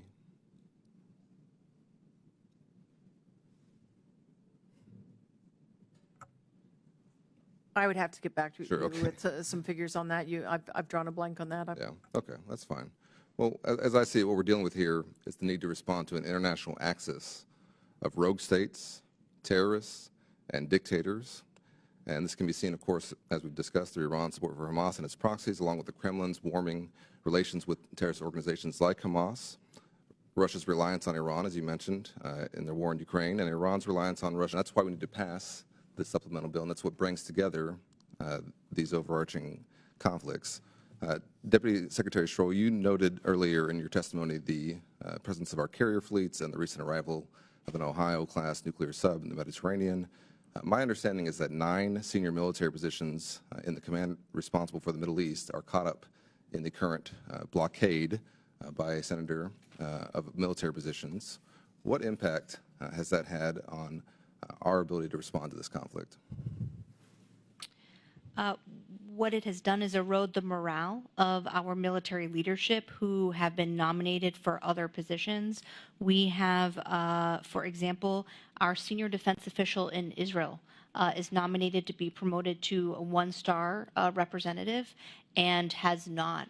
So when at a precise moment in time where we would want our best and most senior leadership on the ground working with the Israeli Defense Forces every day, his nomination and promotion is held up by the holds in the Senate. Yeah. Well, I would just note that we are, I think, 9 days away from a potential government shutdown. Our new speaker has chosen to put forward a partisan bill that for the first time conditioned aid to Israel. When this attack occurred on Israel, we did not have an ambassador in place to Israel, Egypt, Kuwait, Lebanon, or Oman. Our partisan politics are getting in the way of our ability to respond to this crisis and support our allies. And I put forward that we should put that aside to help us deal with this crisis. Thank you for your presence today. Thank you very much, Congressman Cullen Allred. And we now proceed to Congresswoman Young Kim of California. Thank you, Chairman. I'm glad that we have you here to speak to us as we continue to show our support for Israel.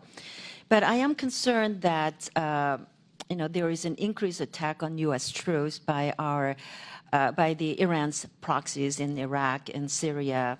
And last week, the number of reported injuries service members doubled.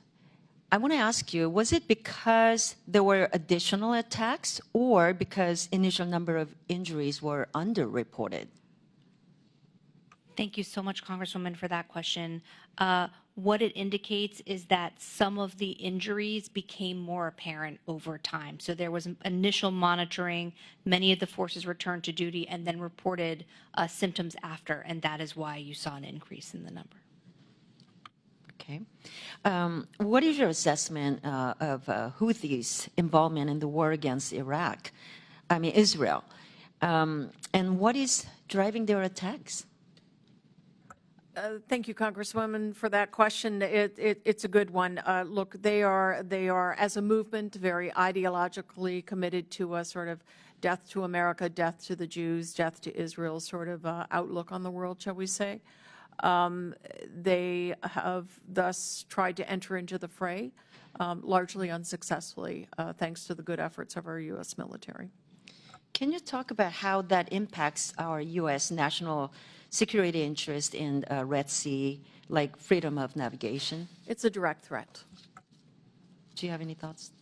I agree it's a direct threat, and I would note it's specifically why one of the core U.S. interests in the region is freedom of navigation, and we have been very clear in the last several days about sending the USS Carrier Strike Group Eisenhower through the Suez and through the Red Sea, as well as the USS Florida, the nuclear-guided submarine. Thank you. You know, the Gaza Strip is a notoriously difficult military operating environment, given the defense urban terrain and expansive tunnel network. Still, the IDF has significant combat advantages over Hamas, and they've made substantive progress in the first days of what will likely be a lengthy ground operation. I want to ask you if the administration is prepared to support Israel throughout the duration of its campaign to defeat Hamas. From President Biden to Secretary Blinken to Secretary Austin and on down the chain, the commitment to Israel's security and having it ensuring that it has what it needs to defend itself from terrorism is ironclad. Okay. You know, there is a bipartisan consensus in Congress that the Islamic Revolutionary Guard Corps be designated as a terrorist organization by the EU. How is the administration proactively working with our EU allies to accomplish that bipartisan goal?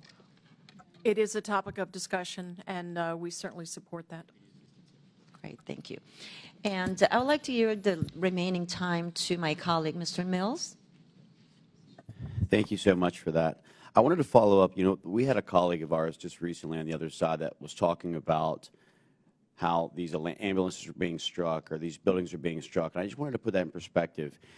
Of the entire Gaza area, there's about 260,000 structures. Is that correct?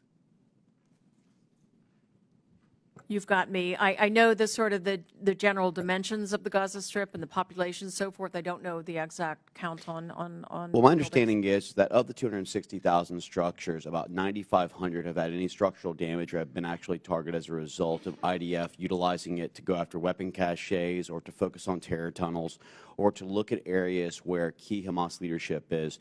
And I just want to paint that perspective because that's only about 3% of the entire area, and when you see mainstream media, they try to paint it as if it is an entire demolition of all of Gaza, and it's just a false narrative. The last thing I want to ask is are you aware of a gentleman named Salih al-Jafarawi? No, I am not. He is a Bollywood actor. Are you aware of Bollywood? So Bollywood is essentially where certain crisis actors, he's a very interesting gentleman because at 25 years old, he's apparently a radiologist, a singer, a Hamas fighter, a doctor, and he's actually been killed and was resurrected. So quite an interesting individual. The reason I mention this is because he's about as real as the ghost of Kiev. He has legitimately gone forward and utilizing this misinformation and propaganda warfare is continuing to try and look as if the U.S., the Department of Defense, and the IDF is in some way just indiscriminately killing civilians, which we know is to be false. And so just out of the last second I have or so, would you agree that some of the misinformation and propaganda that is being spun up at this time is, in fact, been proven inaccurate, just like the ambulances and others who are portraying things that are untrue to try and gain unfavorable outcomes for our joint forces? Yes, a good example is the accusation that the IDF is responsible for the Al-Ahli hospital strike. Thank you so much, and I appreciate my colleague lending her time. With that, I yield back. Thank you very much, Congresswoman Kim and Congressman Mills. Right, And just grateful. And we now proceed to Congresswoman Sarah Jacobs. Thank you, Mr. Chairman, and thank you to our witnesses for being here. I know we've had many conversations in classified settings where we've talked about the military operations on the ground. As someone who's Jewish with family living in Israel, this is deeply personal to me, and my heart breaks for every Palestinian child who is being killed in this conflict through no fault of their own. I know one of the things that President Biden has emphasized was the lessons that we learned in our own experience after September 11th. I was in middle school, and we're still dealing with the consequences that we, both this body and the United States in general, made after that attack. And one of the things that I think was a key lesson learned was that minimizing civilian harm is incredibly important in the fight against violent extremism. So I was wondering if you could share what some of the specific lessons learned in our own fight against terrorism that are useful in this situation now and that we've conveyed to the Israeli government. Thank you, Congresswoman, for those questions. Secretary Austin speaks about lessons learned from the past 2 decades of the United States military experience. A key lesson is that there is a continuous and consistent need to attend to the needs of the civilian population in order for military gains to be sustainable. I would just add that, the first trip that Secretary Blinken and I and the rest of his team made to Israel fell 4 or 5 days after the massacre. And I can only say that both the leadership, the country more broadly, but the leadership was in a state of shock and deep trauma, and that trauma is still there.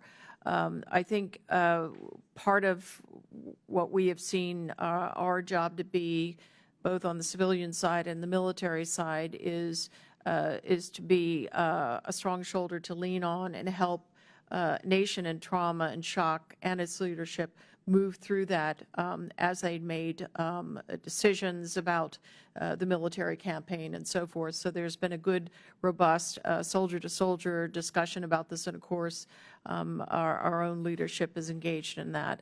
But the President spoke from his heart when he said that, and he spoke as a friend that learned from us, because we did make some very grave decisions, grave mistakes rather, early on and through that continuous fight against, the terrorist scourge that come to our shores.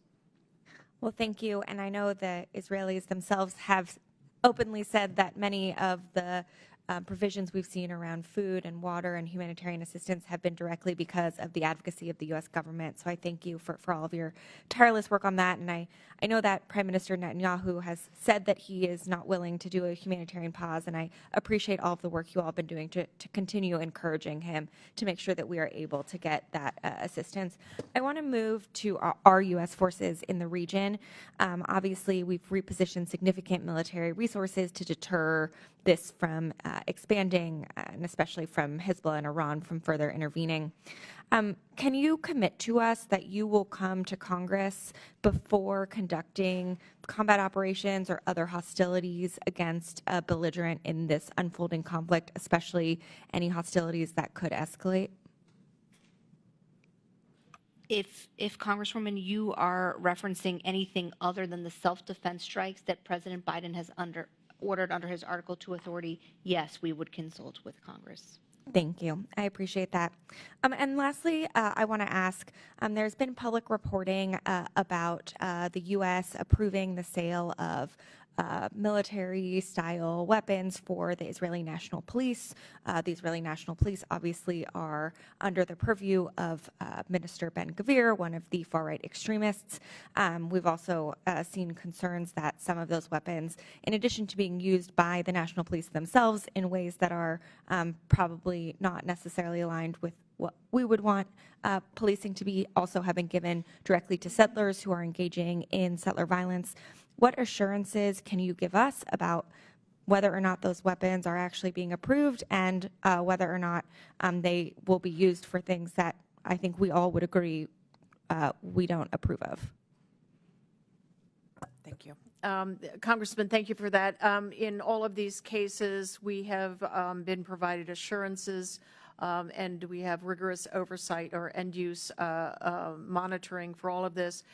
There were weapons that will be provided to what are called Community Immediate Response Teams, CIRT, that report directly to regional police or border patrol commanders. They supervise the use of those and to the personnel who are volunteers for these organizations, and it is only within Green Line Israel. But we have an elaborate set of assurances on that. Gentleman's time has expired. I'd like to, if I may, just quickly follow up on a point that Ms. Jacobs made on the use of military force. You know, this committee is charged with that responsibility, and we take that very seriously. I understand you're using Article 2 self-defense when it comes to our troops being under fire and attack, and I get that. If the administration were to respond either preemptively to the IRGC or to Hezbollah or to Hamas, do you believe that you would have to come before this committee for that authorization? If we were responding to an attack in self-defense, then we would rely on the President's Article 2 authority. If we were taking action that would elevate to war in the constitutional sense, we would consult with Congress and seek authorization for the use of military force. If, say, hypothetically, Hezbollah launched 100,000 rockets into Israel and we wanted to respond, I would argue you do not have authorization to hit Hamas. I would agree with you, And same with, not Hamas, I mean Hezbollah. And probably the same with Hamas in that situation. If the United States, if President Biden wanted to work with Israel to respond, should Hezbollah decide to launch that amount of rockets into Israel, we would certainly come consult with Congress. Thank you. And I think we're all in agreement on that. So thank you very much. Chair now recognizes Ms. Salazar. Thank you, Chairman, and thank you, Ms. Assistant Secretary Barbara Leaf, for your service, and Mrs. Dana Stroll for being here and answering our questions. You know, I represent the city of Miami, the chairman of the subcommittee on the Western Hemisphere, and I have a few questions to you about Colombia and Cuba. This picture over here shows the Cuban ambassador to Lebanon. His name is Jorge Leon Cruz.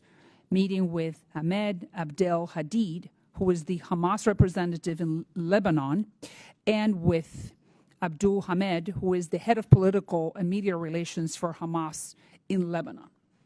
So, to cut right to the chase, what do you think could be the purpose of this meeting? Why is the Cuban ambassador meeting with a representative of such high standing for Hamas in Lebanon? Congresswoman, it doesn't look good to me. I can't imagine what legitimate purpose there would be in meeting with a terrorist organization's representative.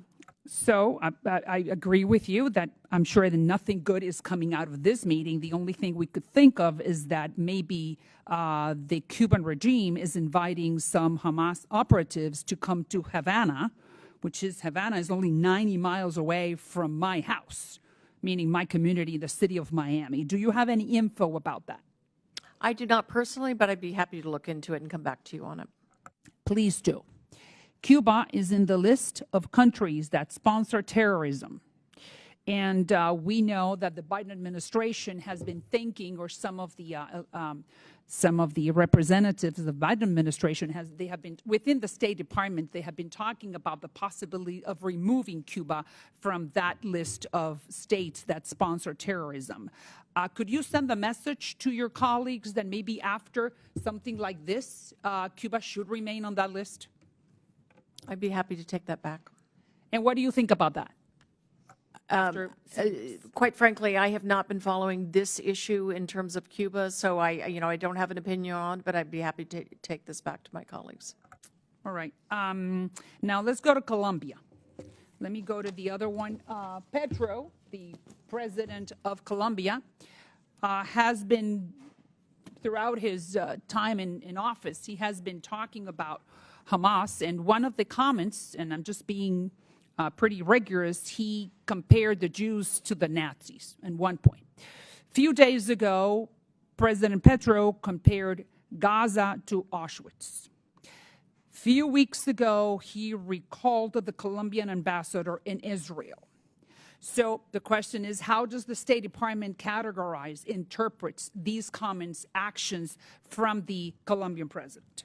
Well, I can speak to it here in the sense that this is obviously an appalling set of comparisons. Misusing misusing the notion of the Holocaust to compare it to what is going on right now is really beyond the pale. You know, the State Department has treated the president of Colombia with a lot of deference, and so has the White House. So I just want to hear your comments and your opinions. What would you be sending back? What message would you be sending back to the State Department, to the rest of the State Department, and to the White House about the actions and the words of the actual president of Colombia? Well, this is the first I've been made aware of this, Congresswoman, and I am happy to take this back. But, you know, I think that the State Department should be, and someone in your position should be aware and knowledgeable of what's happening in our backyard. Well, you know, for better or worse, I have a remit in the Middle East that keeps me busy 24/7. So it's been a little bit difficult, especially these days, to look beyond to the kind of dialogue or the kind of I understand that your job is very big, but I'm very happy that I have brought to your attention the fact that these two countries that are very close to us in our hemisphere are behaving or acting this way or speaking this way. Now, that's the last question. How concerning is it to the State Department that these two governments, Cuba and Colombia, in our backyard, 90 miles away from Miami, specifically the Cuban government is inviting, I'm sure inviting Hamas operatives to our hemisphere? How concerning? I would certainly be concerned if they were inviting Hamas operatives to our hemisphere, and that's certainly something we'll look into it. And I would like for you very much to get back to us and tell us if you have any type of information, if any Hamas personnel or combatants have crossed to this hemisphere, meaning invited to Havana or more to Havana than probably any other country. Could I count on that? You can count on that. Thank you, madam. I yield back. Lady yields. Chair recognizes Ms. Manning. Thank you, Mr. Chairman and Ranking Member Meeks, and thank you to our witnesses today.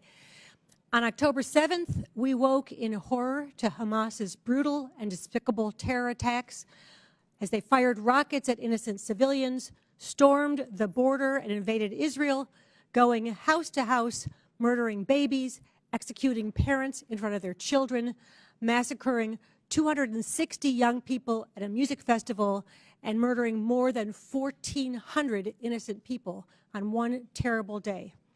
In addition, Hamas took more than 240 innocent civilians hostage, including elderly women, young children, and babies.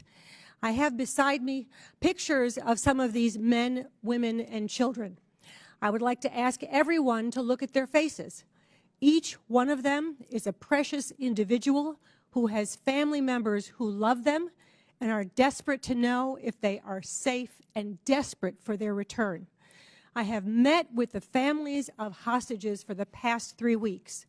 People like the Siegel family from North Carolina, whose relatives Keith and Aviva Siegel were kidnapped from kibbutz Kfar Aza.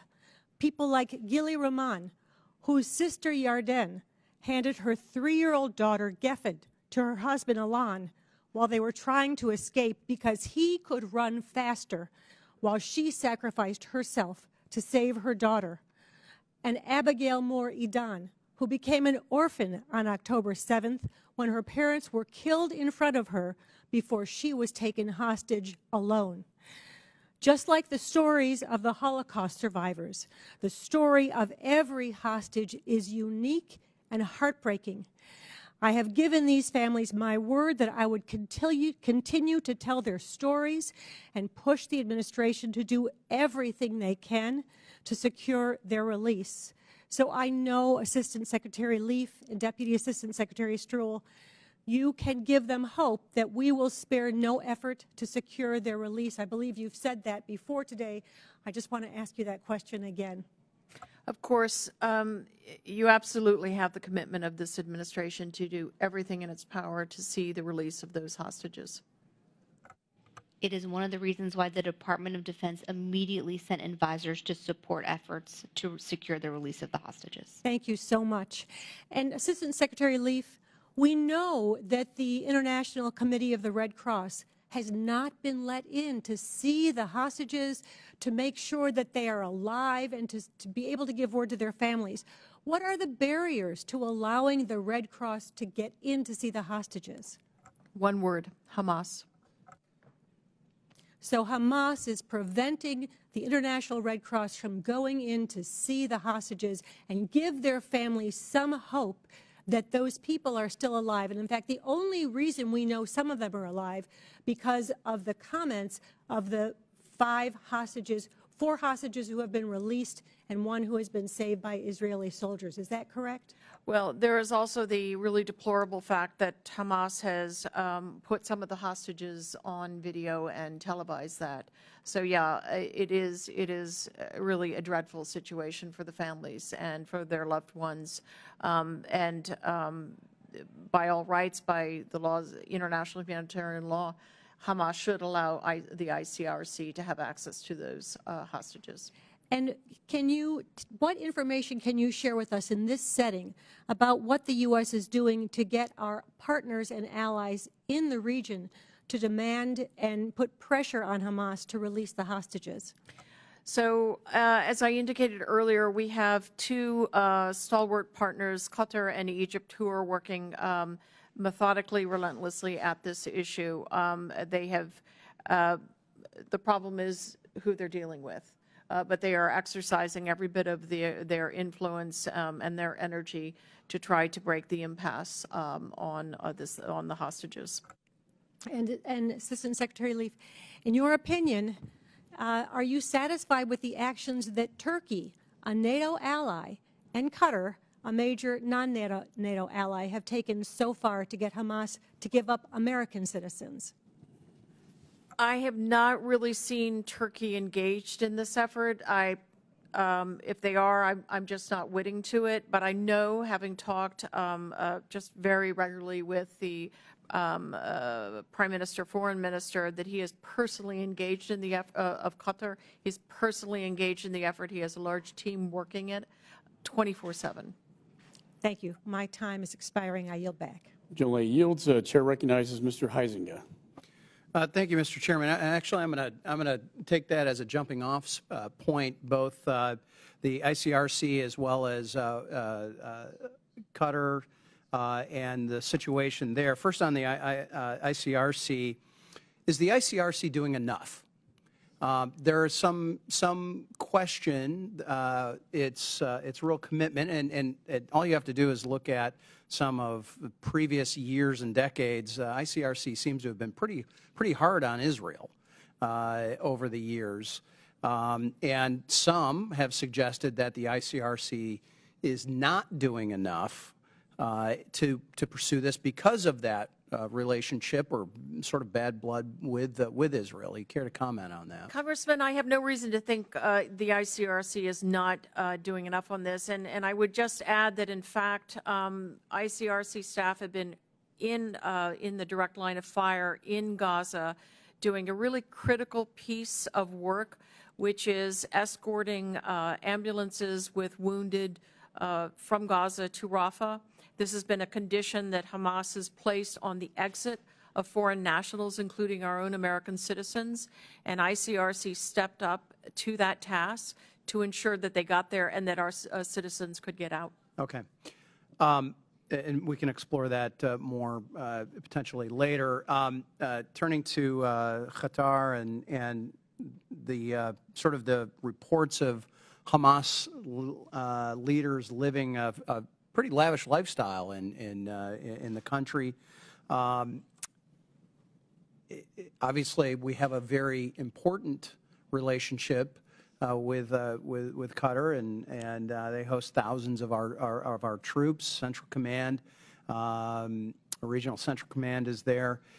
What sort of conversations has the administration had with Qatar to kick out Hamas terrorists currently residing in the country, and really making sure that they are ensuring that they're not providing Hamas with any of the means to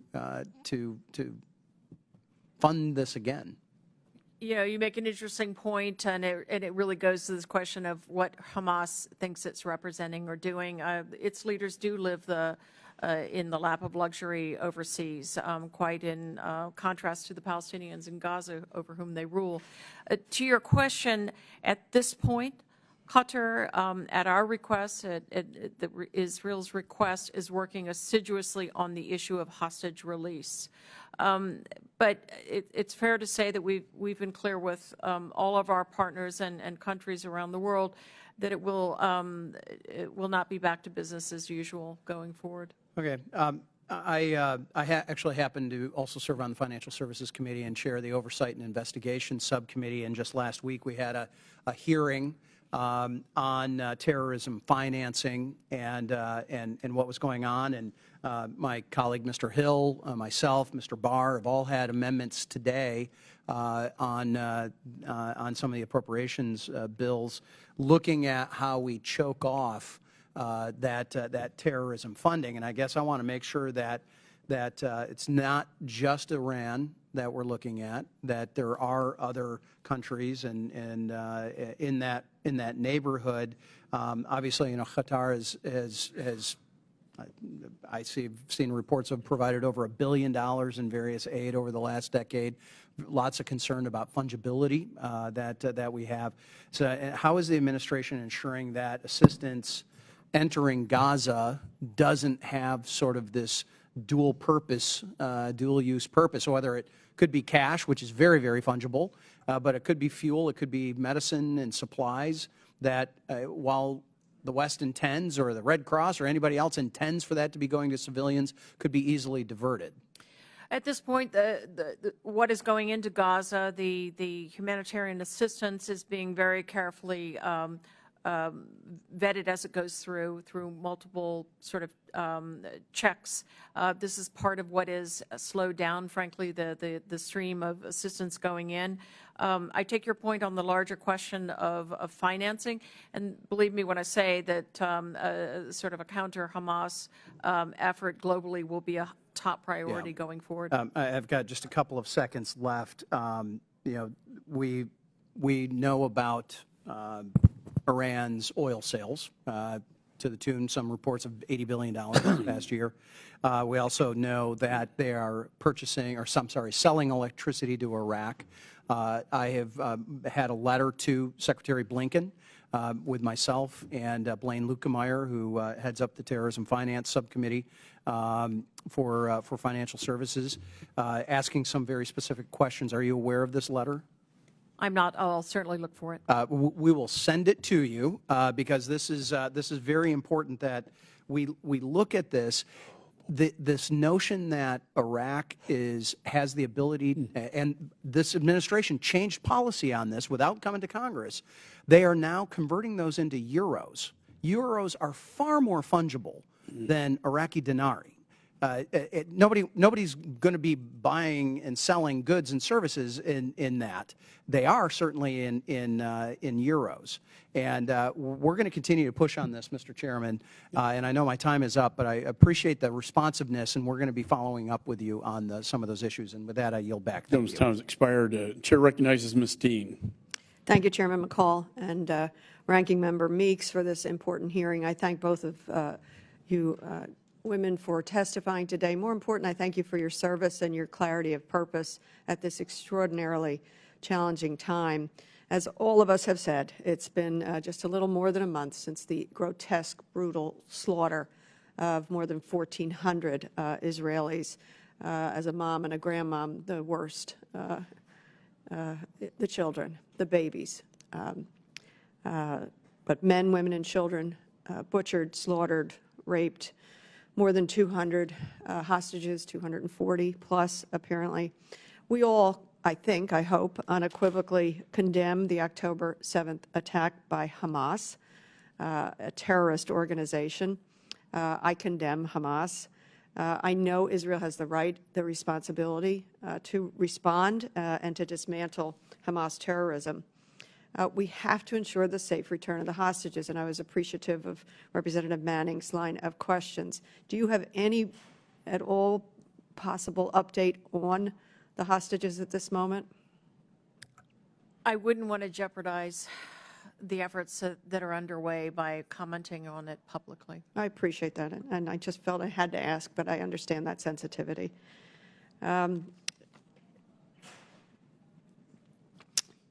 At the same time, we have to do everything to make sure to protect innocent civilian lives on both sides of the fence. And so I decry the loss of life, the loss of innocent civilian life in Gaza. I've called on the administration to do everything in their power, and I'm very proud of the President as well as the Secretary of State for the extraordinary work they're doing. But we must seek, Israel must seek a humanitarian pause for all kinds of reasons, to get the hostages out and to make sure that folks are taken care of as best as possible in these extraordinarily difficult situations. There are moral choices in wars. It is not just you have a right to be at war. There are moral choices, and I want the administration to continue to lift up innocent life. Dead babies on either side of the fence are unacceptable to me, at least. We've talked a lot about Gaza. I wonder if I could switch a little bit to the West Bank. I've been to Israel. I've been to the West Bank. I've been to Gaza. Ambassador Leaf, you expressed concern about the stability of the West Bank. I'm concerned, too. You note the urgency of reining in extremist settler violence. I am concerned about that, too, which I quote, which has led to the displacement of at least 828 Palestinians from their homes and 15 different communities in the West Bank since October 7th. You point out that even before the start of the latest crisis, there were settler violence attacks day after day, multiple attacks in a single day, 1,400 incidents from January to October of this year.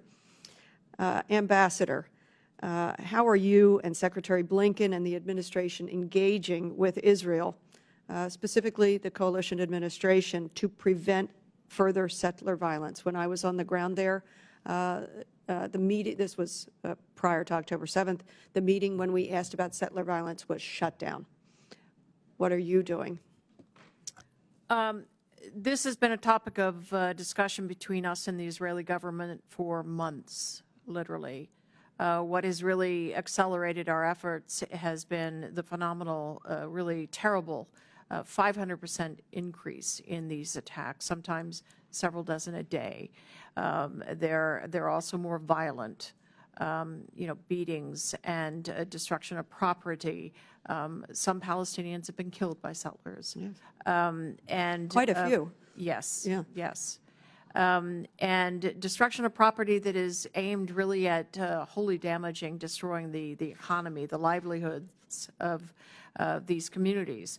So we have been relentlessly on this issue, and I would say there has been a belated but welcome sort of awakening to the alarming trend lines, awakening in the senior leaders among the senior leaders of the coalition. And they have committed to us to pursue, to deter, to prevent these activities, and to bring to accountability those who engage in them, whether they are members of the armed forces, the IDF, or settlers themselves. Yeah. And so, as Secretary Blinken said several days ago when he had this engagement with the government, he heard the right thing, but we're going to follow this in detail. And we want to see accountability. Okay, and I apologize, my time has expired, but I'm going to offer in writing some questions for you as well. So I thank you both very much. I yield back. The lady yields. Chair now recognizes Mr. Hill. Thank you, Mr. Chairman. Thank you, ladies, for being here and for your testimony. Thanks for hanging out for this extended period of time. Secretary Leaf, great to see you. I feel like we're ships passing in the night. I go in an embassy, you've just left, or go in a ministry, you've just left. So thanks for the incredible engagement you've had in the region this year, and I know it's paid off now that we're in a crisis mode. No, but I mean, having been so deeply engaged all year, we're now in a crisis mode. I think those hours pay off. My office has been in contact with a constituent from Central Arkansas whose wife and 2 young kids, 6 months and 2 years in Gaza. And they're in touch with the embassy, and the State Department has all their information. State Department's, done a reasonable job staying in touch with them, so I'm not on the complaint factor there. But the situation at Rafah border crossing has been really tenuous. What's your plan to get the Rafah border crossing open so Americans who are stuck in Gaza can have more predictability about getting out? So, Congressman, this is an issue that we are just working nonstop. Nobody is more dedicated to this task than Ambassador Satterfield and his whole team. The complexity of the task has been that essentially Hamas has conditioned outflow of foreign nationals on a steady stream of wounded being taken through the Rafah crossing. That has required a really meticulous scrubbing of those lists to make sure there are no fighters who are among the wounded. Very careful calibration between Israel and Egypt to ensure that sometimes there is fighting in the vicinity. Sometimes the comms are down. So we have compiled a list of, I think, about 700 such constituents or American citizens and their families, and we're working at metering them through day after day. Thanks. Well, I think it's tough. The woman who's my constituent is a Palestinian passport. She's a U.S. green card holder, and her 2 kids. I mean, 6 months and 2 years. The kids get on the list, but the parent doesn't. I mean, that's ridiculous. No, and actually what is happening is sometimes families will be on different lists, but we have a consular team on the other side, and we are putting people together. Good. That's really important, I think. And it's a daily drama for many members who are helping Americans because they find their names are not on the list, and we get the call right after that. So thank you for your diligence. This year, the House NDAA included one of my amendments to report to the USG on Iran's threats against the United States or allies in the Middle East. And in follow-up to your conversation with Chairman McCall, I mean, clearly Iran backs these proxies. And but in testimony here, the State Department said they would not recommend that Shia militia, for example, be on a future modification of the AUMF. You think state still stands by that? DOD still stand by not including Shia militia or Hezbollah on an AUMF? Yes, we still do not support including Iran-aligned militia groups on the 2001 AUMF, which was specifically geared towards non-state actors. Our objective is to de-escalate in the region and prevent regional war. Yep. Well, I'll ask you how that's working. Not so good. I think they've ramped up this effort, and everything that we thought might come true over the few years is absolutely coming true. Between Houthis shooting cruise missiles over Saudi Arabia at Israel, this is why I think we have to take a much tougher stand towards Iran and Iran-backed militia. Normalization, Secretary Leaf, this is one you know my feelings about the Assad regime, and again, the Arab League went forward. You cautioned on that. Secretary Blinken, much even more aggressive than you, in public and in private, about absolutely not doing it, but they've done it. So have you seen anything that's remotely on track for Assad becoming suddenly such a good member of the local community? No, but on the other hand, if he thought he was going to reap great benefits, he has not done so. True, so, true. But what do you make of the foreign ministers group that is not going to report for a whole nother year on their recommendations on what the Assad regime might do in order to earn such benefits? I think it speaks to the lack of results wholly exclusively because of Syrian intransigence. Yeah. It's a dead end. I think it is too, and I've certainly expressed that view, personal view, not on behalf of anybody but myself, to Saudi Arabia and in Jordan and in Iraq. There's a real mixed view on that, and I hope that the United States will speak with one voice that normalization was a bad idea, and that we're monitoring very closely how we can help get those results now that they've done it. I'll yield back, Mr. Chairman. Joe Niels, correct. I think that may have been a trigger for this Hamas invasion of Israel, to be honest with you. In addition to being the 50-year anniversary of Yom Kippur. Chair now recognizes Mr. Stanton. Thank you very much, Chairman McCall and Ranking Member Meeks, for convening this important hearing on support for one of our nation's strongest allies, Israel. And I want to thank the witnesses for being here today for this their long testimony. Recently, I've had honest and emotional conversations with my constituents in Arizona, people I have known and respected and worked with for decades. And I've heard the deep divisions, as well as the fear created by the tragic rise in anti-Semitism and Islamophobia here in the United States. As Americans, we can freely debate many contentious issues, but we cannot allow that to turn into hatred. Since its founding 75 years ago, America's support for the only democracy in the Middle East has been resolute and unwavering and always bipartisan. That cannot and will not change. But the reality is that Israel cannot be secure, and there can be no lasting peace for Israelis or Palestinians, no two states side by side, until Hamas is destroyed. Hamas does not care about the Palestinian people. They care about one thing: the complete destruction and elimination of Israel from the river to the sea. In pursuit of that goal, Hamas has preyed on innocent Palestinians. Hamas doesn't hide it. Its leaders talk about their willingness to make Palestinian civilians martyrs in their wicked mission. And right now, Hamas is holding 240 women, children, grandparents, Holocaust survivors hostage in unknowable conditions, hostages they have threatened to execute. There can be no safe harbor for Hamas, and Congress must act unequivocally in support of Israel in this fight. Now, I'm a proud supporter of Israel. I always will be. Yet I'm also a supporter of the Palestinian people. I support a Palestinian state, and I believe that every Palestinian has a God-given right to a more prosperous future. The United States has been one of the best humanitarian partners for the Palestinian people for decades, sending billions of dollars into the West Bank and Gaza. And I'm grateful that President Biden restored U.S. assistance to the Palestinian people after President Trump had ended it.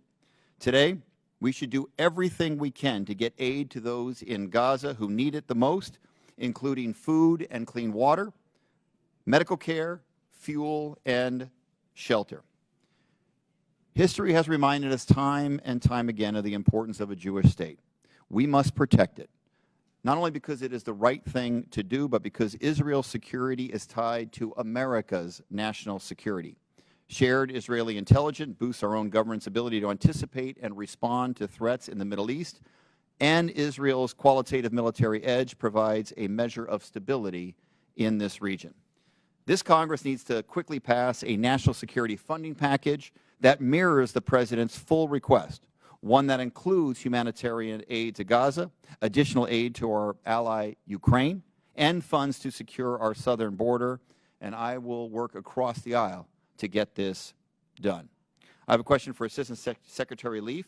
Thank you for answering Ranking Member Meek's earlier question about the future administration of Gaza. It's something that I'm particularly worried about as well. You said that, quote, the Palestinian Authority is the appropriate place to look for governance, unquote.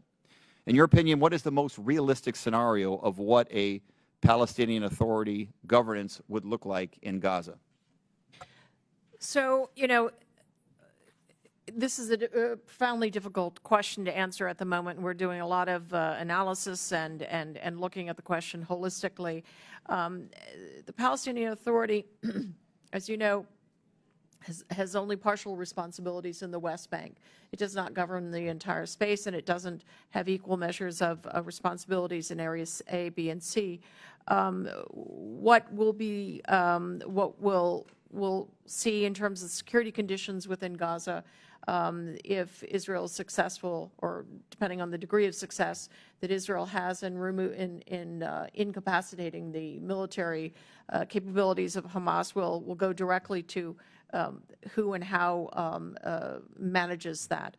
So I would, we're just at the front end of looking at that. I can't really tell you whether the PA is fit to purpose to go in immediately, probably not. And so we will consult thoroughly with both Israel and the Palestinians as we think through this prospect.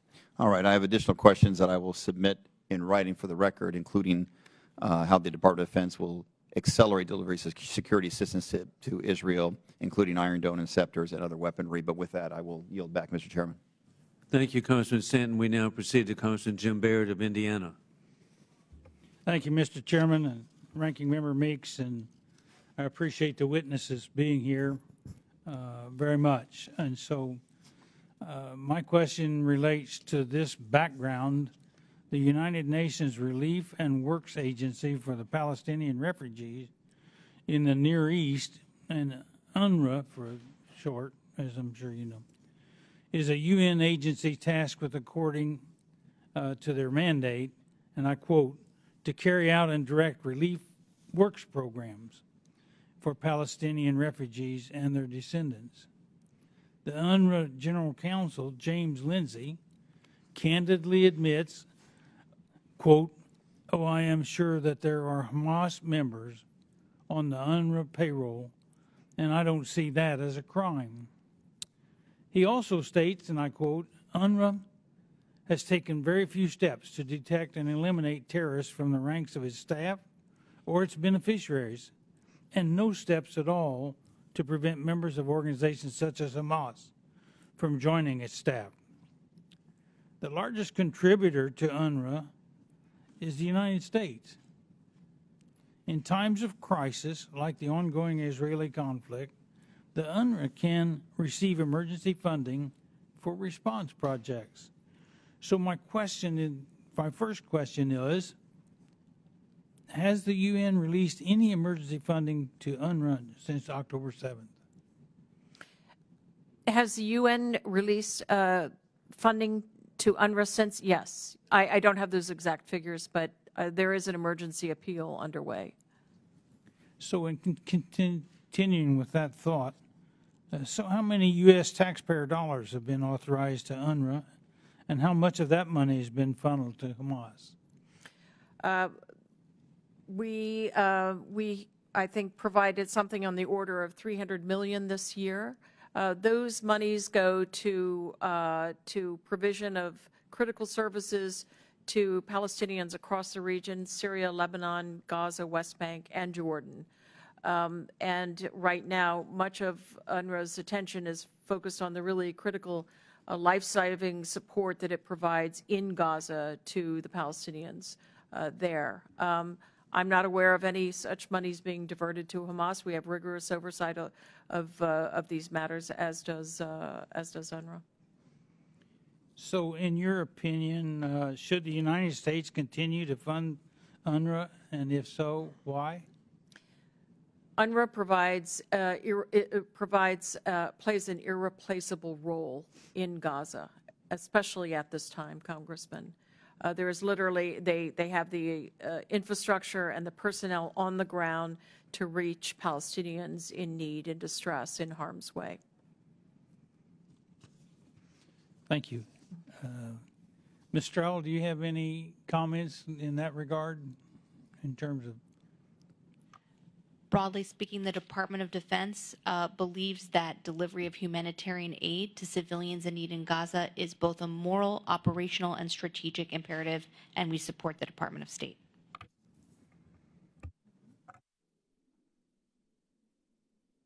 Let me change. In March of this year, the Middle East Subcommittee held a hearing on the efforts to expand the Abraham Accords. Talking about it then, it was more focused on how we can work to expand the Accords. And now the question seems to be, is it even feasible? So, Assistant Secretary Leaf, can you give us your opinion about how this war plays a role in the Abraham Accords? Well, Congressman, I'll be very candid with you. The atmosphere in the region is fraught at this point over the conflict and the visuals, the daily toll of casualties among Palestinians in the Gaza Strip. And as a number of Congress representatives have noted, there's a great polarization occurring both in the region and even we see that in our own streets. All that said, there will be an end to this conflict, and there will be a lot of work to do on the other side of this conflict. Of course, between the work between the parties, Israelis and Palestinians, but more broadly across the region, and that goes squarely to your interests, which is the Abraham Accords relationships, the older relationships Egypt and Jordan have had with Israel, and those still in the offing. We regard this as one of the critical pieces of our work, of our diplomatic work in the period ahead, post-conflict. So I see I'm out of time, and I thank you, and I yield back. Thank you very much, Congressman Baird. We now proceed to Congressman Jonathan Jackson of Illinois and South Carolina. Thank you very much. Thank you, Undersecretaries. Thank you, His Absence, Chairman McCall. Thank you, Ranking Member Meeks. I've had the pleasure once again to go to Israel this past September on a delegation with the Congressional Black Caucus. And from there, we went to Rwanda, and they were showing the connectivity of one culture that had experienced genocide and the other that had experienced the Holocaust and the commonality. I, like many of my colleagues, have condemned the atrocious attacks, the terrorist attacks of Hamas, and stand by that. I was one of the several of the people that stood for a ceasefire. And I want to be clear, what ceasefire means to me is, first of all, bringing back our hostages, reconciling human beings, reconciling family members. As we speak, I got another call today. There's another constituent that has a sister that is stuck at the Rafah border that needs to get out, an American citizen that is stuck at the border as well. So one question I will ask you is about following on what Mr. French Hill had discussed on what is the process, how can we make sure Americans are able to evacuate and leave there without their lives being threatened? So we have exhaustive outreach to Americans in Gaza. We have determined just over the last 24 hours that there were an additional 100 Americans and their family members who were seeking help in getting out. We have put American citizens and their family members on lists that are shared with the Egyptian government and Israel so that there is an ability to get them in the queue, as it were. It is a difficult process from literally day to day to confirm the number that will be permitted through and to reach out to those who are not all queued up at Rafah. They are in different places in Gaza. But I'd be happy to talk to you after this hearing about your constituent. I'd be glad to. Second part is one of the things that I learned on this trip that was sponsored by AIPAC. We went from Israel to Rwanda, is that Rwanda in 1993 had suffered 1 million lives lost in 100 days. And then they lost 5 million people there in the DRC in 2003. They ended up arresting 30,000 people that went to jail for the atrocities that happened.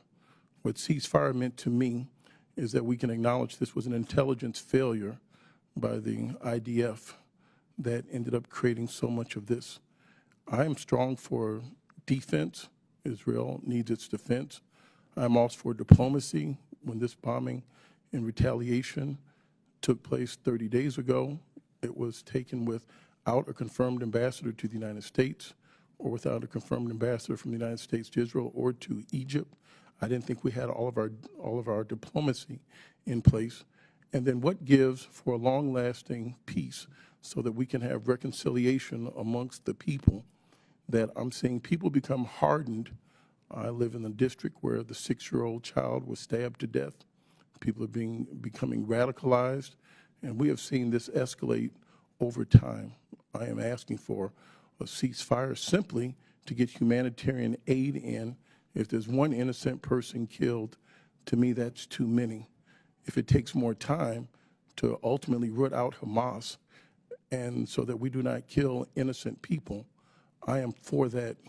Ultimately, what happened is a lesson that we saw in Afghanistan, if we've learned anything, after $2 trillion bombing Afghanistan, is that Osama bin Laden was in Pakistan across from a military base watching Netflix or Hulu in a compound with a family. He wasn't even in the country. So I would like to ask you, what is the long-term path towards peace that we are administering now in pursuit of Hamas and to reconcile these people and not making the Palestinian people feel as if they are our enemy? An excellent question, Congressman. Look, the long-term effort is something that we are already beginning to communicate and base our diplomacy on even now. There is the urgent, issues of humanitarian assistance, assisting civilians to get out of harm's way, getting our own personnel, our own citizens out of Gaza, the hostages released. But even as we work on the urgent issues of today, we are planning for the post-conflict period when it is clear, it is indisputably clear to us, to the administration, to all of our partners in the region, that the Palestinian quest for statehood must be answered. We must contribute. We must lay out a pathway for a negotiated solution to that end. They have a right to a state. That has been recognized by multiple administrations over decades, and that quest must be answered, lest radicalization really derail it once and for all. Hamas is determined to weaponize this cause, and that is something that we must work urgently to prevent. I take your point on a ceasefire. I would just say that we are working assiduously for humanitarian pauses that will get at just the things that you're talking about. A ceasefire when it comes, or an end to hostilities when it comes, we want to see really an end to Hamas's ability to operate as it has in the past, ruling by terror, by fiat, but also perpetrating attack that really we must never let be repeated. Thank you for your time. Thank you. I yield back. Thank you, Chair. Thank you, Congressman Jackson. We now proceed to Congressman Keith Self of Texas. Thank you, Mr. Chairman. I'm trying to reconcile some things that I've heard today and that Hamas leadership has said. Wait a minute. Before I get to that, we just struck IRGC affiliates again in Syria today, apparently within a couple of hours. Why does the Biden administration refuse to put Iran surrogates on any AUMF? How can you continue to do that? Because I've heard you use the word de-escalate here. This region, after service in the military in Egypt, Israel, Afghanistan, and Qatar, this region understands one thing, it's power. If we're going to deter, we must have the power, and hitting empty or even storage sites that may not be empty do not seem to me to be deterrence. Why does the administration refuse to put Iranian surrogates on any AUMF? How can you justify that given the way this is moving? Thank you for your question. I can confirm that about an hour ago, the U.S. conducted self-defense strikes in response to recent attacks against U.S. forces in eastern Syria. We look forward to providing further details to you soon. To be very clear, Iran is the origin and has the fingerprints of the arming, training, equipping, and directing of these militia groups. Putting Iran-aligned militia groups is declaring war on Iran.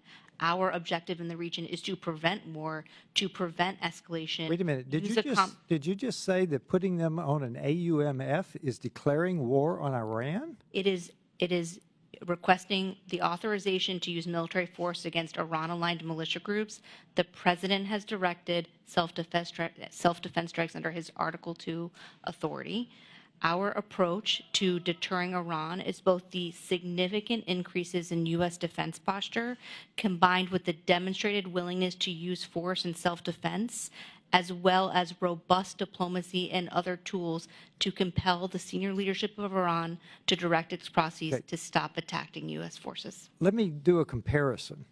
Under the last administration, one contractor was killed. In turn, we deterred successfully Iran by killing, I believe, the number 3 man in the Iranian hierarchy. Is that correct? Number 3, Soleimani? About that? It is a fact that in the previous administration, there was a strike on Soleimani. Correct. And so under this administration, we've had, what, 40 attacks in the recent weeks, 40 attacks maybe in that order, of that order. And so we've hit ammunition dumps, weapons storage sites twice now, correct?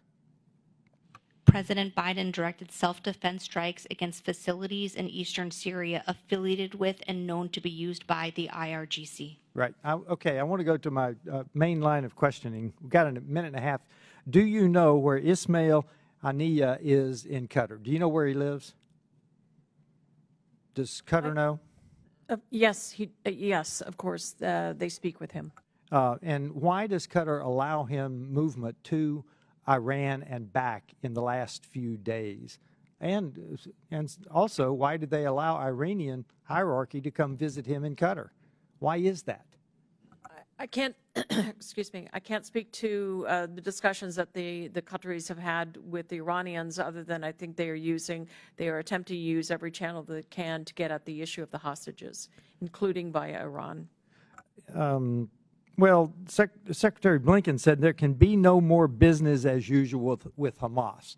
We are allowing Qatar to use him and the infrastructure,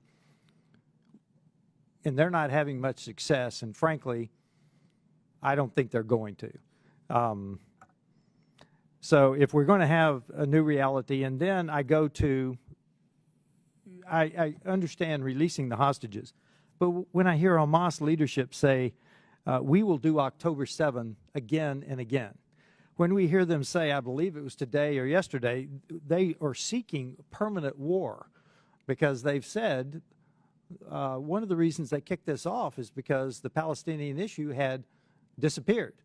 Now, I would like to ask you a question about Palestinians, because we're talking in this committee about Palestinians like they're only in Gaza and the West Bank. They're not. I think they're now on their 4th generation in the Jordanian refugee camps. Is that correct? Probably the 4th generation. So just talk to us about why are we equating Palestinians to Gaza and the West Bank? No nation in the Middle East wants the Palestinians, hence the refugee camps.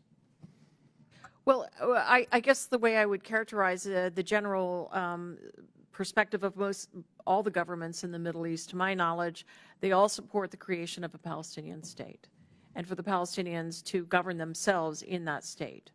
Well, no state is willing to give them land for it. So here's another question for you. How many nations have actually repudiated the 3 no's? What, about 5?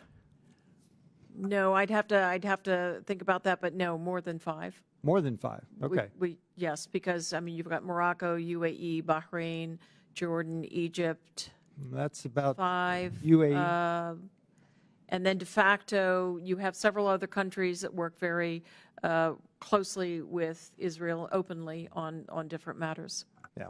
Gentleman's time My is time expired. is expired. Chair now recognizes Mr. Schneider.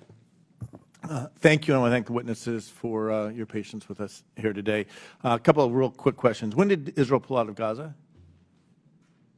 In 2005, yes. And who was in control after Israel left? Well, initially the PA, and then there was a coup, so it was Hamas after that. And when did the coup happen? 2007. Right. And since 2007, when Gaza violently threw out Fatah and took over Gaza, how many escalatory conflicts have there been between Israel and Hamas that have resulted in a negotiated ceasefire? At least 6. At least 6. And they have been very tenuous ceasefires. They've been good for a couple days, good for a couple months, and then they've collapsed. Yeah. When was the last ceasefire negotiated before this conflict? 2021. I think it was May 19th, 2021, 870 days before October 7th. What was the status of the ceasefire on October 6th? Was Israel observing it? Well, yes, of course. I would say that it was a sort of on and off again affair because you occasionally had rockets and so forth pop off. So, yep. But Israel was observing it. And so I'm going to ask obvious questions. We've touched on these over the course of the day. And again, thank you for your time. But who violated the ceasefire on October 7th? Very clearly Hamas. Who slaughtered 260 young people at a music festival on October 7th? That would be Hamas. Who murdered more than 130 people at Kibbutz Be'eri on October 7th? Hamas. Who butchered children at a nursery in Kibbutz Kfar Aza on October 7th? Hamas. Right. Is it a war crime to intentionally target civilians? Absolutely. War crime to use rape and torture as a tactic? Absolutely. To burn people alive in their homes? Absolutely. To take more than 240 people hostage? Absolutely. To deny those people who they took hostage visits from the International Committee of the Red Cross or the necessary health care? Absolutely. Is it a war crime to use an ambulance to transport fighters and weapons? Yes, it is. How about to launch rockets from civilian neighborhoods, from hospitals, mosques, and schools? Yes, it is. Using human shields, is that a war crime? It is. So let me ask a broader question, because we have talked about this war, and we went through a rapid-fire list of questions. But let me be very clear. I see the suffering of the civilians in this war. It's the civilians who always get caught in the middle of the war. I've said that many times. And we need to bring this war to as rapid conclusion as is humanly possible, because the civilians in Gaza and in Israel are suffering. Almost 1 million people have been displaced in Gaza. Almost 250,000 people have been displaced in Israel. But what would happen if Israel were to agree to a ceasefire before dismantling Hamas's ability to fight or to rule over Gaza? Congressman, you put your finger on the issue right here, and I would agree completely with you. The suffering in Gaza among civilians is wrenching. It's emotionally wrenching for all of us who are working on this issue. It is wrenching for the governments and the publics in the Middle East who are watching this. And on the other hand, to call a ceasefire right now, which might or might not be honored by Hamas, would be to leave Hamas in control of 240-some hostages, including babies and children, and would also leave fairly well intact or much of the military infrastructure and war-fighting capacity and terrorism capacity of Hamas intact. Let me build on that for 1 second, because you used 2 terms I think are important to distinguish: warfighting and terrorism. What is warfighting? And maybe, Ms. Stroll, that's the question for the Department of Defense. What does it mean to say warfighting? It means to use military force to achieve an objective. Okay. Distinct from terrorism, though. Terrorism is crossing a border, beheading babies, raping women, killing concertgoers. Its intention is to cause trauma and terror to an entire society. Isn't that correct? The point is terror. The war fighting is soldier on soldier. But as we saw on October 7th, what Hamas did was in no way a war. It was pure terrorism. And has it been United States message, President Biden, and let me say this, thank goodness for President Biden. His moral clarity and political courage in this conflict has been just extraordinary. I know it is appreciated by the people in Israel, and it should be equally appreciated by the people in the United States and around the world. But has he made it clear that Israel has a right to defend itself, but when we talk about that is in the context of war fighting? Absolutely, and it has an obligation to defend its people from terrorism and from the kind of attacks that we saw on October 7th. Right. I'm out of time. Let me comment on two last things. One is a quote that you said at the very beginning in your opening remarks. The U.S. commitment to Israel is ironclad. We've said that. The President has said that. Is it fair to also say that the U.S. commitment, as it has been in Camp David, in bringing peace to Egypt and Israel, in the Oslo Accords, in the negotiations between Jordan and Israel for peace, in the leadership it has showed in the Abraham Accords, it's also fair that the United States is also committed to bringing peace to both Israel and the Palestinians once Hamas is defeated? Absolutely, and it's the only way that we will not see a terrible repetition of these events. Thank you. I yield back. So yields. Chair recognizes Mr. James. Thank you, Mr. Chairman. Ambassador Leaf, thank you for your time and for your stamina. I have a quick question for you, followed by a couple others. How do we address the anti-Semitism at the UN? That's an excellent question, and I'm not sure I could give you a 5-minute or a 4-minute, 36-second answer to that. It is really something that we've seen for years, and it is a very casual kind of anti-Semitism that we see among some member states. Madam, I would respectfully correct you. There's no such thing as casual anti-Semitism, but let me try. Earlier this year, I led 30 of my colleagues in sending a letter to the State Department promoting the Abraham Accords in Africa. I share this with you because I believe that the Trump administration's vision of peace in the Middle East and abroad is in jeopardy following the horrendous attack on October 7th. This was an attack against not just innocent Israelis, but on humanity broadly. There's a sense that advancements in Israeli normalization might be on long pause, that this bloodshed on October 7th of innocent civilians on all sides might yield yet another generation of dispute, terror, and meaningless death. Is that also your assessment?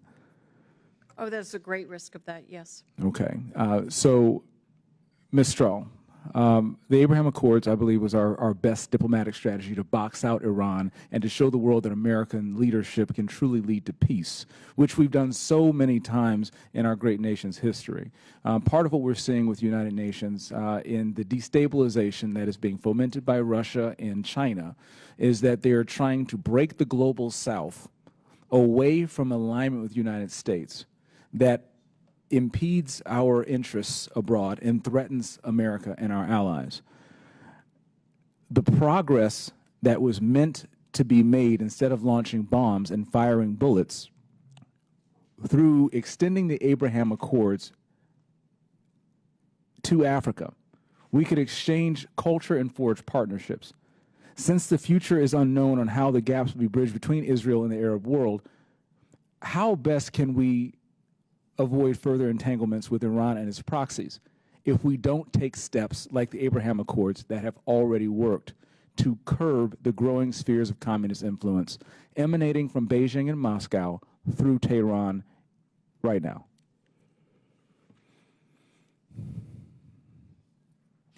Thank you for that question. What is clear is that Iran, Russia, and China all view themselves as benefiting from challenging the rules-based international order. And the United States and our coalition of allies and partners benefits from enforcing and standing up for the rules-based international order. That includes standing up for Israel's ability to defend itself from terrorism, given what it just experienced from Hamas on October 7. And it also includes standing up and supporting Ukraine and in its war to defend itself from Russian aggression. the Department of Defense was building on the progress of the Abraham Accords through advancing regional security constructs, such as integrated air and missile defense, multilateral cooperation at sea in the maritime domain. And what we're actually seeing now is that partners, even today, view that as beneficial to be cooperating, sharing intelligence, sharing information, and seeing the threats coming from Iran. Totally agree. Forgive me for cutting you off. But one of the big things I'm very concerned with is exactly supporting that mission and boosting our capacity to satisfy our obligations under FMS and getting our defense industrial base in a position where it can not only support our allies, but most especially help America to defend itself. And so I'm working on that as well. But in the limited time that we do have, I would like to turn back to Ambassador Leaf. Have you vocalized to President Biden or to Secretary Blinken any concerns for the lack of sanctions enforcement on Iran and the consequences that would manifest itself through that, like we saw on October 7th? Before you answer, in the last couple seconds, it was widely reported this past August that there was a relaxing of sanctions on Iran to increase the supply of oil into the world so that we could have cheaper oil here in America. Are you getting any indication that there are any relaxation of sanctions on Iran due to this issue? No, absolutely not, Congressman. Mr. Chairman, I yield.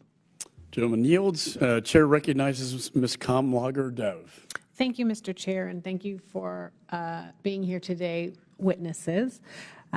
So I'll just say many of my Jewish constituents have loved ones in Israel who were impacted by the Hamas terrorist attacks on October 7th. And the trauma lives on with the missing hostages held in Gaza, including my constituent's grandniece, 3-year-old Abigail, whose parents were killed by Hamas before she was kidnapped. Jewish and Israeli Americans have come together with Muslim and Palestinian Americans to deplore the terror and violence that innocent Palestinians are enduring in Gaza. And we are seeing an appalling rise in anti-Semitism and Islamophobia in my district and beyond. No one feels safe.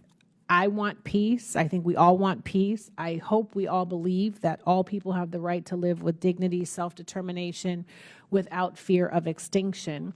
What is abundantly clear to me is that after decades of negligence, now is the time for the United States and the international community to put our diplomatic might behind a sustainable long-term political solution to the Israeli-Palestinian conflict. Israel's security depends on it, Palestinians' humanity depends on it, and the liberal international order may suffer a fatal blow without it. I think one way to decapitate Hamas is to give the Palestinians another option. So, Secretary Leaf, how is the administration signaling that a two-state solution is the only kind of end that the United States will accept to this conflict? So, Congresswoman, you have really nicely summed up exactly where the administration is, that there is urgency to doing exactly that, pointing the way, but more than pointing the way, building the pathway to a negotiated Palestinian state. And Secretary Blinken has been signaling that privately and publicly over this last period. He was quite to the point on this with both the Palestinian Authority, President Mahmoud Abbas, and with all of our Arab partners and with our Israeli partners, frankly, because this is sort of the missing element at the heart of the story, the unresolved quest for statehood by the Palestinians. And another thing that you put your finger on, which I found very much mirrored in Israel and the West Bank. Israeli Jews are afraid of Israeli Arabs. Israeli Arabs are afraid of Israeli Jews. Palestinians are afraid of Israelis, and Israelis are certainly terrified of Palestinians. There is a heightened state of fear and anxiety there among all the communities, which as you said, is reflected here in our own country. And the way that we begin to pull people back from that state of anxiety and mistrust of the other is precisely by going to the heart of the matter and helping the Palestinians in their quest for statehood. So do you have any concern that this war will grow more hardliners on both sides, folks that want to? Absolutely. Okay. And how do we prevent that?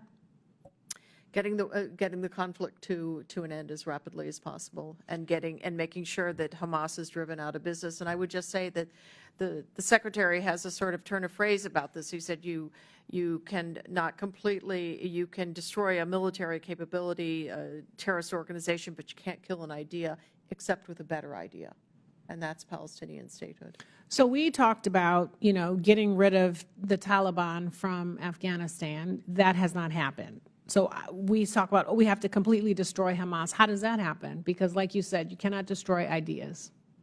It's a political process. It's a political issue at the heart of it, which is the unresolved quest for statehood, and that is something that we can lead on and will lead on. Can you have success without diplomacy? No, it is absolutely critical to do it diplomatically. How are we working, given Netanyahu has stalled or rejected the U.S. call for a humanitarian pause? Does this remain a priority for us, and how do we move the needle with Israel on this? We are working relentlessly on the issue of humanitarian pause. Last question. I know that the Palestinians were told to evacuate to the south from the north, and then they also have concerns about permanent displacement. So how do we still move innocent Palestinians to safety so that we can minimize the casualties of innocent Palestinians? We've been crystal clear on the issue of displacement, that we will oppose any displacement, any population transfer of Palestinians outside Gaza, full stop. The question of getting Palestinian communities out of harm's way within Gaza is another question, and that is something that we have really urged the Israelis, the IDF, to look to with care and attention. But we will not, we will oppose any displacement of the Palestinians outside their own territory. Thank you for your responses. I yield back, Mr. Chair. Generally yields. Chair recognizes Mr. Moran. Thank you, Mr. Chairman. Thank you to Assistant Secretary Leaf and to Assistant Secretary Stroll for your testimony. I'll keep your time for you. I have to leave, unfortunately. But I just want to thank the two of you for being so patient and staying with us for so long. And it's been very helpful having you here today. And thanks for putting up with everything else. And I yield back to the gentleman from Texas. Thank you to the other gentleman from Texas. Ladies, I want to ask you about, first of all, the Gaza Ministry of Health, the information we're getting from them, and what really appears to be some reliance on them for information I'm not so sure is correct. I want to just go through a few things, because over a number of years, through several conflicts, numerous bloody skirmishes between Israel and Hamas, UN agencies, as you know, and others have cited the Gaza Health Ministry's death tolls in regular reports. The International Committee of the Red Cross and the Palestinian Red Crescent also use these numbers or rely on these numbers, as does the United Nations. Several news publications cite numbers from Hamas for their data, but frankly, I'm a little skeptical about the data that's coming out. Both President Biden and the National Security Council spokesman John Kirby have been publicly skeptical of the Gaza Health Ministry's numbers and called them, quote, unreliable due to its control by Hamas. And I agree with that. Tell me a little bit about the types of propaganda. I'll start with Assistant Secretary Leaf, that Hamas or other Iranian-backed proxies are spreading using either the Ministry of Health or other organizations located in Palestine. So I would just say, Congressman, that Hamas is very adroit at using social media in particular to circulate its propaganda, to circulate disinformation, misinformation. On the question you cite about statistics, I would just say that in this period of conflict and conditions of war, it is very difficult for any of us to assess what the rate of casualties are. We think they're very high, frankly, and it could be that they're even higher than are being cited. We'll know only after the guns fall silent. So we take in sourcing from a variety of folks who are on the ground. And so I can't stipulate to one figure or another, but I think it's very possible that they're even higher than is being reported. I appreciate that answer, because that kind of goes to my next question. I was going to ask specifically about the number 10,000. That's the number that, as of November the 6th, is being reported as the number of Palestinians in Gaza who have been killed.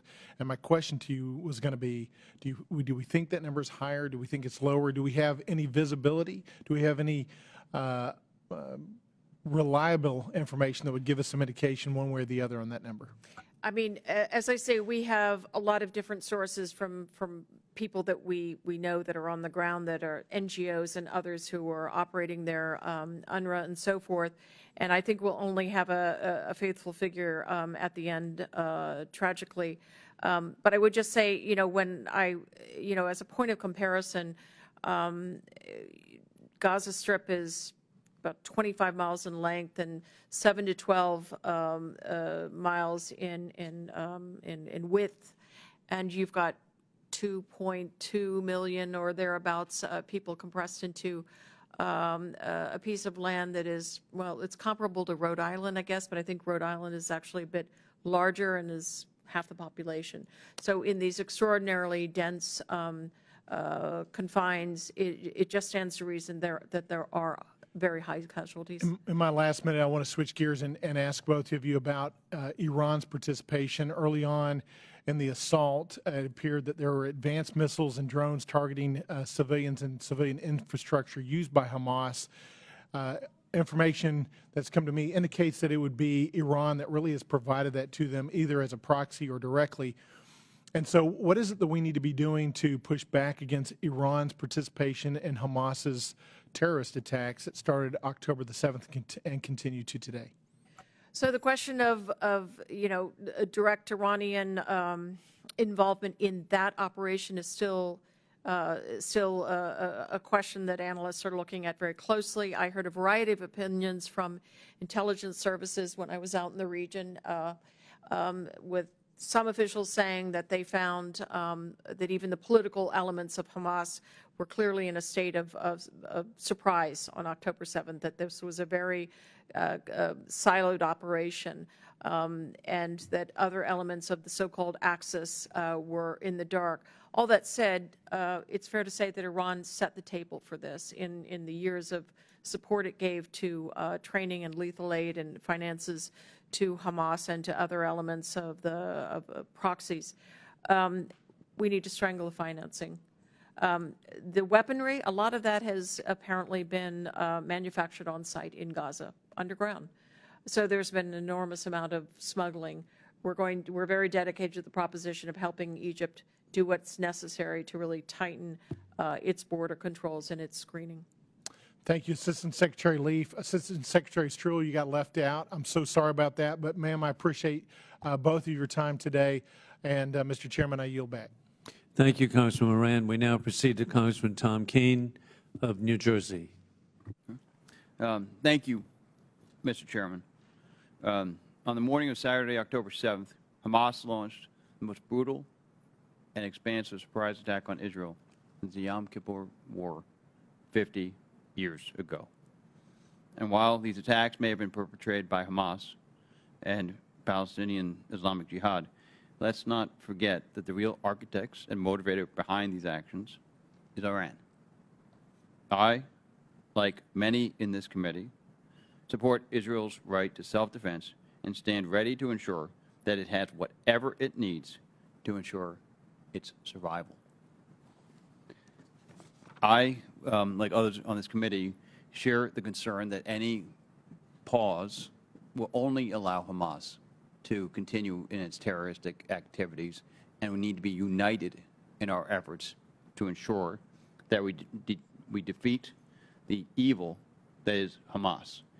Can you walk us through a little bit now what are Hamas's current sources of funding, and what diplomatic conversations is the administration having to try to limit funds to Hamas from jurisdictions that previously allowed the funds to flow to this terrorist group? So we are really constructing a wide-ranging diplomatic effort on this front, and I think that we'll go back to the efforts that we had against ISIS, for instance, or Al Qaeda and other major terrorist organizations. The effort to dry up the funding, to cut it off from both governments but also private donations, is a long sort of trench warfare, and that's what we're going to be doing globally, going around to just restrict and break up. Are you already doing that? I'm sorry. We have started on that. Yes, we have. Okay. And what is your assessment of Hezbollah's current pace of attacks against Israel, and what is Hezbollah hoping to achieve with these attacks? The current rate of attacks against Israel from its northern border is escalating. What we know is that Hezbollah has an even larger missile arsenal than Hamas. By orders of magnitude. By orders of magnitude. And it is seeking to threaten the security of the state of Israel, which is why hundreds of thousands of Israeli citizens have evacuated from the north. What consequences will Iran face from the U.S. for its support of Hamas? I would say, first of all, it's not just a question of what consequences Iran will face from the United States. Iran should face consequences from the international community, from the region, and from everyone who shares an interest in a rules-based international order in which a state actor funds non-state actors, arms, trains, equips, and directs them.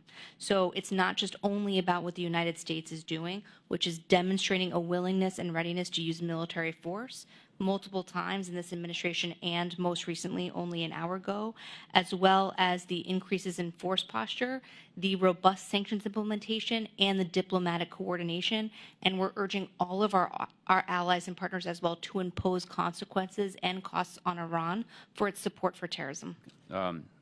You anticipated my next question, which is regarding the EU and the fact it had a divided response in consequence of these attacks. How are you helping ensure that the EU, as well as going into the issue that that Congressman James talked about at the UN, how are we ensuring that any of these broader organizations are standing up against evil and supporting good? That's the labor-intensive efforts of diplomatic work, and that's something that we're very focused on.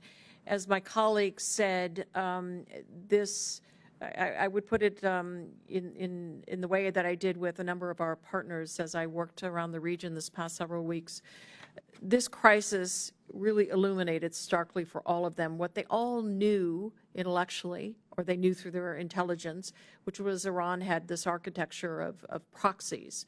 But they all sort of came up on the net, as it were, with this crisis. And you see the Houthis just really desperate to get into the fight. You see the Iraqi militia groups and the threat that they pose in multiple directions, including the state of Iraq. So this has really highlighted for everyone, if they needed highlighting, how destructive this architecture is to everyone's interest. So it is, we'll have some hard conversations with those who are slow to the punch, if we need to have, with respect, successful conversations, not hard conversations. We don't get credit for trying. We get credit for results. I agree with you, Congressman. Thank you. Thank you, Congressman Tom Keane. And 8 weeks ago today, I was meeting with Prime Minister Benjamin Netanyahu, and I gave him the Tom Keane presentation. The American people will stand with Israel, whatever it takes, for their survival. It's appropriate that we conclude with an outstanding freshman, Congressman Mike Lawler of New York. Thank you, Chairman. Last month, President Biden announced $100 million in humanitarian aid for the Gaza Strip.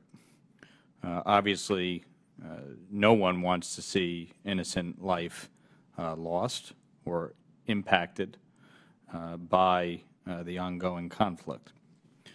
However, I have great concern about this $100 million and the reality that Hamas, as the governing body in Gaza, would intercept or use these funds to further fund terrorism, to further fund the slaughtering of Jews. Who is receiving these funds, and what accountability measures are there to ensure that Hamas does not have access to it, and what would be the response of the administration if they found that, in fact, these funds were somehow being utilized to further Hamas's terrorism? So, you know, at this moment, it's hardly possible to say that Hamas is governing. It is down. You would agree they are the government of No, I Gaza. understand that. I understand. I'm Okay. not disputing that. I'm just saying at this moment in this conflict, nobody's governing. No, they're using their civilians as human shields. Absolutely. Absolutely. That's what I mean. But this is coordinated fully with Israel. These monies will have oversight, rigorous oversight. It will be run through trusted partners. It is really directed at critical humanitarian assistance in the first order. So when you say in concert with Israel, are the funds going to Israel to administer? Who is administering the funds? No, Israel has made it clear that it does not want to be in the business of administering anything in Gaza. So who's administering it? We have the oversight, and we go through trusted partners, NGOs. Who are our trusted partners? I can get you a list of those, sir. Please.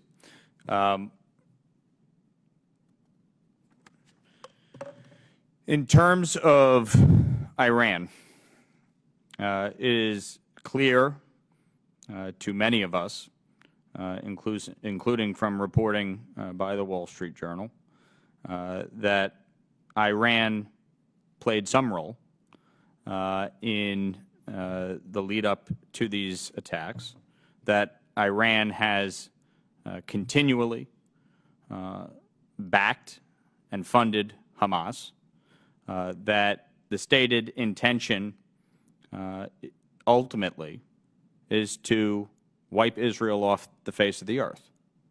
We all acknowledge that.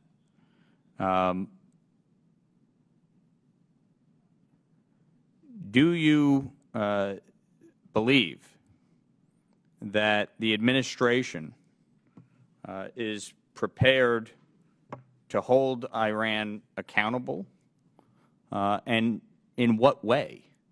Because I just passed last week the SHIP Act, which would increase secondary sanctions on countries that purchase Iranian petroleum.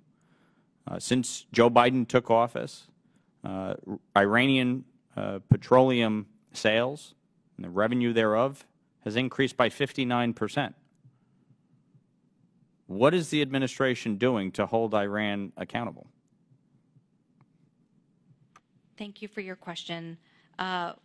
We have made it clear that Iranian fingerprints are all over the funding, arming, training, equipping, and directing of a variety of non-state actors, from Hamas to Lebanese Hezbollah to the Iran-aligned militia groups in Iraq and Syria to the Houthis in Yemen. And we do hold Iran responsible and accountable for the acts of terrorism we see in the region. As recently as this evening, when President Biden ordered precision strikes against IRGC-affiliated facilities in eastern Syria. Does the administration deny or confirm the Wall Street Journal's previous reporting about Iran's involvement in the October 7th terrorist attacks? The administration has been very clear that Iran has had a role through its arming, training, equipping, and funding of Hamas. Does the administration confirm or deny the reports of the Wall Street Journal with respect to the October 7th? Wall Street Journal article? What Assistant Secretary Leaf also said earlier is that there is not a smoking gun piece of intelligence that confirms that Iran directed the specific nature, scope, scale, and timing of the October 7 attack, but there's no question that Iran is responsible because of its arming, training, funding, and equipping of Hamas. Given that, and given your statement there, should the $6 billion in unfrozen funds be permanently refrozen? That would be a decision for senior level of the government, but at this point, that $6 billion has not been touched, and it is the use of it is for humanitarian purposes only. I yield back. Thank you very much, Congressman Lawler, and Secretary Leaf and Secretary Stroll. Thank you so much for being here, and I think you can see that you have bipartisan support of Republicans, Democrats. We want you to succeed. Additionally, lightning is going to strike, but I agree with the Washington Post. We want the president to succeed. This is going to be his legacy. And we have an existential situation developing with an axis of evil, with war criminal Putin, the Chinese Communist Party, and indeed Iran and Iranian puppets. And it must be addressed, and we want you to succeed. And so just understand it's just for our families. And with the potential, as the New York Post has reported, of a potential terrorist attack here in the United States is imminent. What you're doing is so important, and we want you to succeed. Additionally, as we conclude, I want to thank the staff. It's amazing their persistence to be here 24 hours a day, 7 days a week,